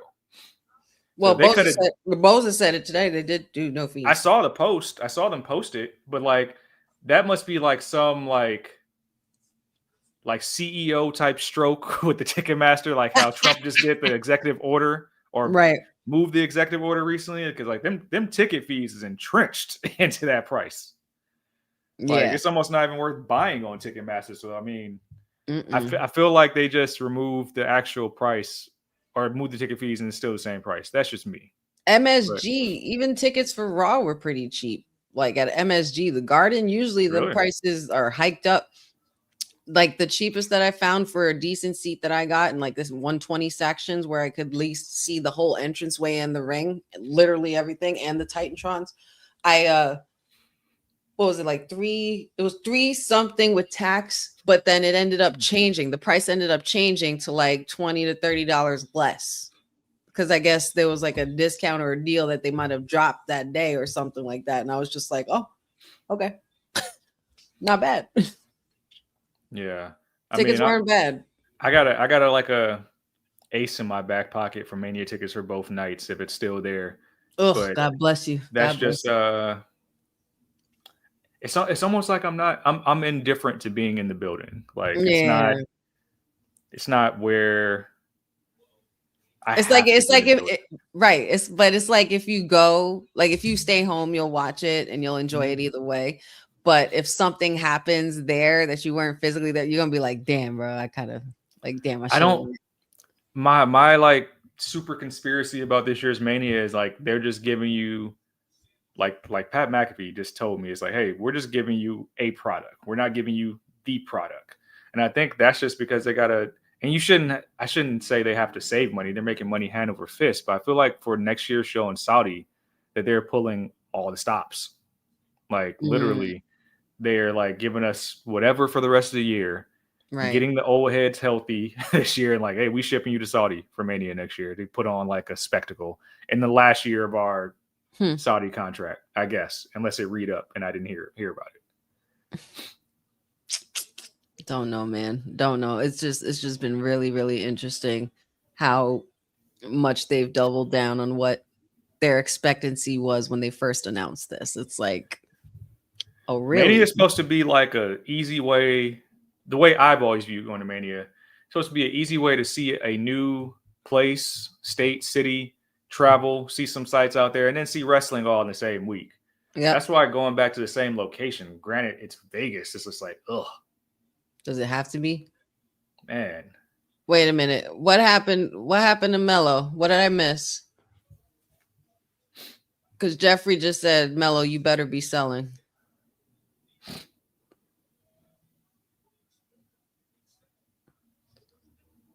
Oh, come on, Mello. Enough of this See, shit. man, I love that Trick is getting this much love, but I also wish we had more diverse writers in the writing room, because I'm fearing that he's getting turned into a caricature. And I like the presentation, but I heard him. I think he was on the Breakfast Club or something earlier this week, and he was talking about how they said, "Oh, where's your coat?" So now you got to wear the coat all the time. And I guess in the interview, you can tell he didn't want to wear the coat all the time. He got other fits, but like now, just like, hey, this is your look. Well, I guess. I mean, at least make it different colors. Doesn't got to be the same one. He was wearing that all. He was wearing that all white escort and lash from Raw to their. And that's what I'm saying. It's like we don't. And I think this generation here, like our generation, gets that. Like we get it, but we don't. You don't got to wear the same. We're not a cartoon. You don't got to wear the same thing every day. No. Like they don't treat Jay. They don't. Jay changes her look every fucking 5 minutes. Yeah, and Jade is out here doing work with all like all media, especially like urban media. Like it's hard pressed for me to see that she's going to lose her title the way she's doing this media run like this. She's going ham this time around. Oh yeah, she's working. She's working. Just need more title defenses. That's all. Yeah, they got to figure out how to have her have matches to where, and maybe that's what the faction helps with now. Is that she can be showcased, but not always have Crowd to. Is booing the shit out of dominant. Sammy. Come on, Mello. No. See, and this. Nobody wanted this. Nobody wanted Sammy to get booed. I was riding for Sammy's story. I've been booing Sammy since WrestleMania 40. I want to see Sammy become world champion. It's a long-winded story and it makes sense, but like Dion wanted to see him win. Terrible. Dion wanted to see him win the Royal Rumble. Well, no, it was LA Knight or Sami Zayn. One of those two he picked. Do you know how cool it would be if they actually just led with Mello and Trick at Mania, like for the US? What's the problem with that? Like, why couldn't we just get that? Wow. So he's selling, but fuck, really, bro? That's a crock of shit. It seems like they're finally starting to get what the Mello character is, but they need to start doing backstage segments. They need to bring back them barbershop segments in NXT. Those were fun. Those were really good. I hate this so much. Mine ended already, just so you know. Oh, wow. Yeah. So Mello hurt his knee. They gave him a rematch, and Trick got involved last week, but Trick doesn't get involved this week. And what we're trying to get us to understand as fans is the ref was checking on Mello, and whoever been getting in Sammy's head, I think it was Randy Orton. Sometimes you got to do things for yourself. He just took the kill shot. I'm going to be selfish right now. Take the kill shot. You are going to make fans hate Sami Zayn so much. And that's never been the agenda. Sammy is like one of the most easiest like babyface darlings you can get behind because he does good work throughout the year. He shows up, wrestles every match. If he was your Royal Rumble minute winner next year, fine, good. So now we are trying to force a story that Sammy is being more selfish and looking out for himself at the risk or at the fault, very much the fault of getting Mello off his first Mania card. And that's what's not cool. Because the three men that just got called up just got here all on Mania. Javon, Trick, and Oba. Mello been in the trenches. He deserves to be on the card. I think when they announced this main event, a lot of people thought there was going to be some fishy business to get to a triple threat, but they didn't listen at all. No, they didn't. They didn't listen to it at all. They clearly don't give a shit. They don't give a shit. That's terrible. That's terrible. That makes me sad. Like I can care less about seeing Trick versus Sammy in a singles. I know it's been building for a while with the backstage stuff, but you best believe I'm ready to see Trick whoop his ass at this point. But it's a lose-lose. It is because for either or. they're both heel, or they're both trending in the heel direction here. Melo was the one that would have got the cheers at Mania if he was introduced to the match again. I don't know. I also don't think this Trick character actually needs a belt right now. I think that would actually hold him back a little bit. I don't know, man. I think the only thing that could save this kind of Sammy situation right now is you bring back Kevin Owens. Now is where you got to insert Kevin Owens. Because now you finally have Sammy. Now you have finally Sammy seeing things the way Kevin Owens would see it. Like I told you the whole time, this was all Cody's fault. I told you this whole time, this was all Randy's fault. All this and that, and everything. Like, you know, but I don't know. I don't know where it's going to lead to. But an interesting SmackDown to say the least. And I think Harry Potter is starting on my TV. Yeah, it is. Wow. Well, them Justice for Mello tweets about to start going up for the next 48 hours. They just happened. First 48, no pun intended. That's too bad, man. You had a layup right there. The fans wanted Mello. Just put him in a triple threat match. Very like easy. You could have easily done that. Like, why did we have to skip that? One thing I will say, when you are sitting at Mania for a very long time, like 5+7 matches, a bunch of singles matches don't help. You want to have more multi-person matches on the card just to keep the speed up. And stipulations. Yeah. Like, I've had enough. I don't know, man. I don't know. This SmackDown was weird for me. But all in all, we did see Rhea Ripley come out on top again for today against Michin. We saw Char Bliss defeat Lyra Valkyria and Bayley. Jacob Fatu and Drew McIntyre preparing for their head-to-head. We also saw Aleister Black versus Matt Cardona, which was quite the treat. I enjoyed that match. We also had Cody Rhodes just completely go full Raheem mid-show after getting the daylights beaten out of him by Randy Orton. And Pat McAfee still don't, I haven't even brought, I still won't bring up McAfee because I just still don't understand it yet. I don't get it. I don't don't want to get it. I don't think I want to get it right. Yeah. But I will say though, Cody, man, that suit was cold tonight. That suit was hella cold tonight. I think that was my favorite suit you've worn so far ever. Man, I'm actually sick of the suits. I'm sick of the suits and the nightmare track suits. Like, you got to have something else you could call it closet. I'm blaming Brandy for this. I'm sorry. you let your man go out the house with two options. Like, he ain't got to like Trick Williams it up, but I know you got like a nice sport polo or something. Like, there got to be an in between somewhere. Yeah, man. This guy can't be putting on suspenders and cufflinks every day, can he?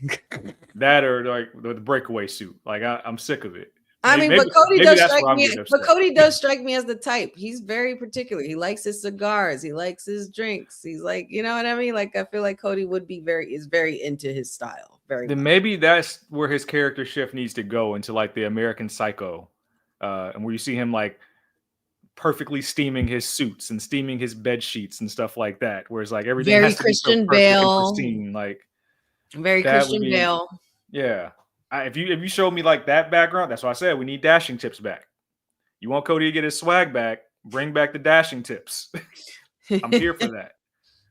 Man, not for nothing, Dion. You'd love those too.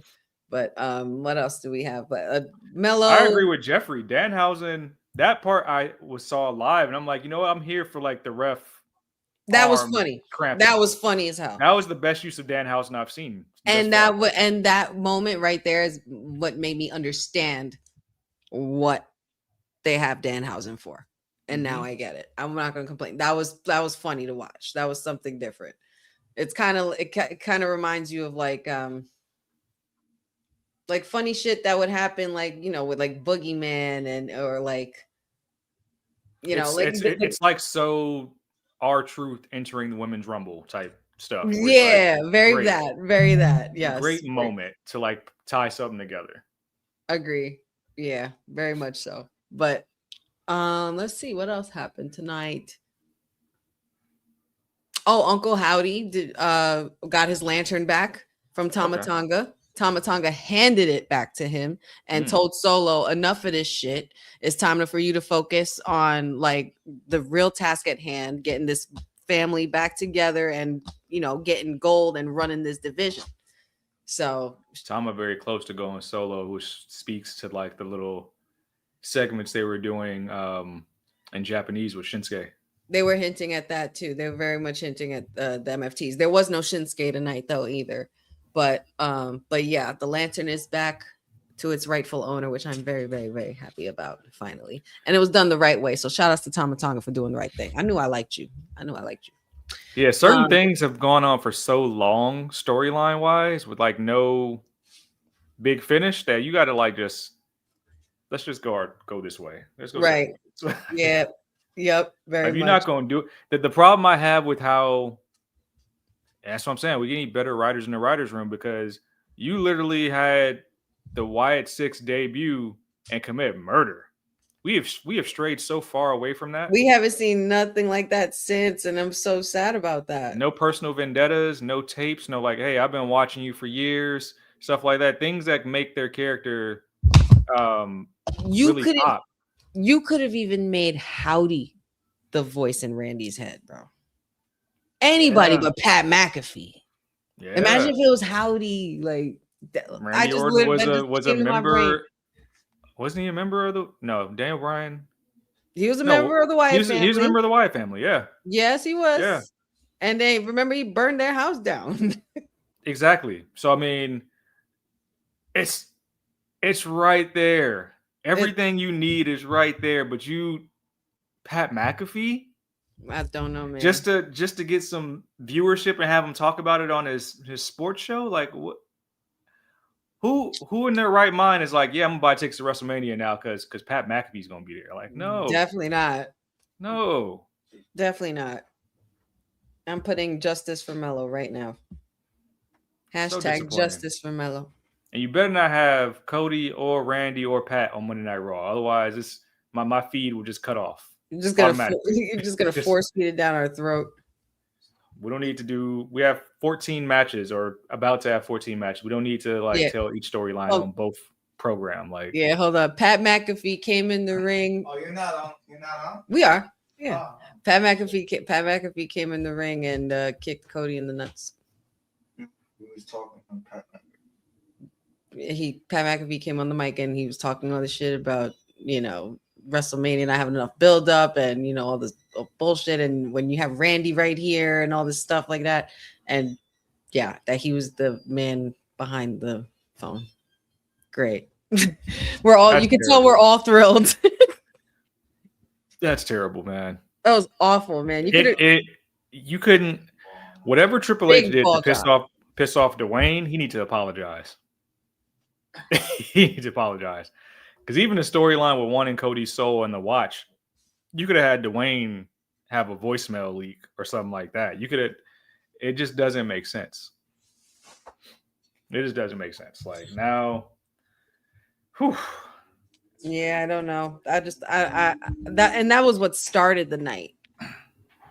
And it's like as the night progressed, I just wanted to forget about it. But it happened. But like somebody said in the chat, I can't think if it was Bozo or somebody. I'm so sorry if I forgot who said it. But somebody said it could be a smokescreen, it could be a red herring, it could be something else, or it could be Pat could be just another piece to the puzzle. But like I said, I don't believe WWE, y'all dropped the ball. Y'all could have made Uncle Howdy the voices in Randy's head. Yeah, I don't believe them to be that witty with the outcomes of this type of stuff. But it's just the same reason why I don't want to speak this with my tongue and like bring it to existence. But it's the same reason you're gonna see like the Bellas like pin Lash Legend for the titles at bro. Like it's bad enough that and this girl already getting injured and shit. Like enough. Get out of here. Tired of this shit. But thank you for jumping in what I said. I course. really appreciate the run-in. I tried to jump into WWT live earlier, but it was over when I got on. And I know we did some predictions, and you guys know where I'm aligned. You guys know. And then I think there's going to be a watch along tomorrow, is what I'm hearing. I spoke to the boss lady earlier. Might be some stuff going on. But yeah, and Hickenbottom, you see, I'm wearing your merch here. So like, don't let me down. I wasn't gonna bring that up. I was just like, oh, he's turning over a new leaf. He must have been okay with what happened last night. But I love Shad. I always love Shad. One of my favorites of all time. Just don't let me down as a creator, Shad. Just like we listen. The K-Fabers and I spoke to him last night too. We directly said, like, bro, stop playing. It's time. Like, let's not beat around the bush anymore. Like, Lola is that girl. Lola is it. Just crown her. Damn it. I don't even need no long-winded title reign. It could be a 1 quarter. Just get it done. Yeah. Just get it done. Carry it through the summer. She's Miami Heat, carry it through the summer. And I will say that I am a card-carrying member of the Rendell fan club. I love what Rendell are doing. You're digging Rendell? Yet. I don't see it. What is it about Kendall Gray? What is I watch the Wednesday stuff every week, and it's wildly entertaining to me. I love when characters can kind of get themselves over on socials, but also she's like a Kurt Angle clone, like Kurt Angle, Daniel Bryan, and women's form. Like her technical wrestling, it's very throwback, and that's it's like saying a lot. It's refreshing to see. Because you really don't see that all the time. You really don't see real does rap. wrestle. I get, but I just didn't understand like why are people so behind her? Like what is it about her? As a Bret Hart fan, it's like watching 90s wrestling when I watch Kendall Gray. Okay. And it's like you don't see that anymore. And I think that's very rare to have arm and wrist twists and headlocks be kind of your foundation, but also like she picks up the pace with the speed. Like hits the ropes hard. There's a lot of things she does well in the ring that and I think I saw this when she was still like early stage NXT, maybe NXT 2.0 for a little bit, then went to Level Up. Right. Took that route. It was like, oh no, she got something. Like she can be like suplex machine type wrestler as well. And I think that's been missing. Is like that type of like, hey, I'm gonna dog walk you through these ropes because you can't touch me. Okay. I don't think you really need the character work when you have that. And I might have to do some digging. I think that's what Ren Sinclair is going to bring out of her is like, hey, this is your character. Okay. I'm gonna have to do some digging and really look at it. I will admit I've only seen what I've seen on NXT and whatever I did watch a little bit of Evolve. But I mean, after they took the title off of Kelly Armstrong, I was just like a little upset. So I was just like, anybody who's not Kelly Armstrong, I don't care. I don't want to care. But maybe I just got to look at the fine print a little more. So she's dope. We won't go full like Uncle Dave and say like this is the greatest American wrestler that we've seen, like whatever he said, because the CEO does exist. But Kendall Gray is amazing. She's amazing. And like the sky's the limit. I think that's what's hard for me to see. Like a hard reset to make her the face of the brand seems very premature when she's only got her toes wet in NXT so far. Right. But like if they did it, I think you'll see this is like such high praise. I think you'll see like a golden era of just like in-ring wrestling of the women's division. Kind of like how we herald the black and gold era in NXT. For the men's division, I think we'll see that in the women's division because you got everybody that can, all these contrasting styles that can really go. Like even Kalani and Jada's match a couple nights ago was dope. Oh my God, that was sick. Such a good match. But I'm looking forward to it. But yeah, the NXT Stand and Deliver is tomorrow, guys. Tomorrow, so make sure you guys set your clocks and everything, and stay tuned for the watch along. So make sure you click the bell for the notification, subscribe, and you'll be able to see us and hang with us for that. Said, where could everybody find you since we are now ending our Friday night with the good people? Usually I don't like to be found, but in good faith because I want to get a visit from the Hickenbottom tonight for Lola. You can find me on the socials at cedistheanswer on the gram as well as the TikTok, and says on Twitter. That is CEDD_SAYS. When I'm here, I'll be here. on this program, which is Women's Wrestling Talk. And when I'm not here, I'm not here. So don't worry about where I be. But when I'm here, it's usually on Monday nights for the Monday Nightmare post show. And then with WrestleMania coming up, I talked to the boss lady. We got something really special for you guys in those WrestleMania Vegas streets. If you're going to be out there, some nice giveaways, maybe some nice merchandise you guys can take advantage of. So make sure you pay attention to this program for the next couple of weeks, and you might be a winner. Oh, snap. I'm going to need one of those. By the way, I do need to get your shirt size before we get off today. But Sure. I'm off live. I could get that.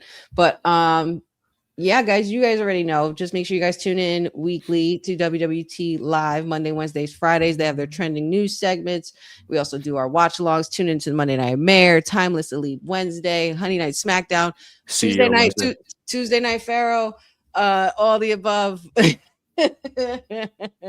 and all the things we got going on. All of our colleagues here at WWT and All Star Fandom. Shout out to Dion and Will at the Kayfabe Podcast. You'll find me there on Thursdays with them. Friday night, next Friday. Hopefully, it'll be a better Friday than this one.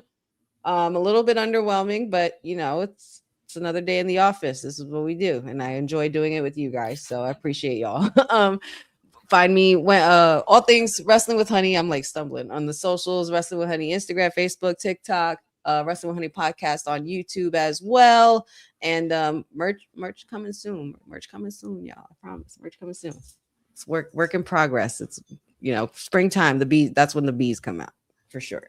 But thank you guys so much for tuning in. Shout outs to everybody in the chat. Shout outs to everybody watching and viewing. Thank you guys for tuning in with us for 3 hours, sitting here and hanging with me when you could be anywhere else. So that's why I appreciate you guys. But we will tune in and see you guys next week. If not, we will see you tomorrow because some of us will be here for Stand and Deliver. So until then, this is the Mayor and the Sweetest Ooh signing off from our Honey Night SmackDown Watch Along as part of Women's Wrestling Talk, the #1 women's wrestling network on the planet.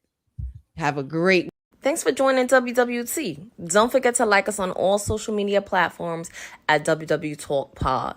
Like and subscribe on all video and audio platforms like yesterday, my G.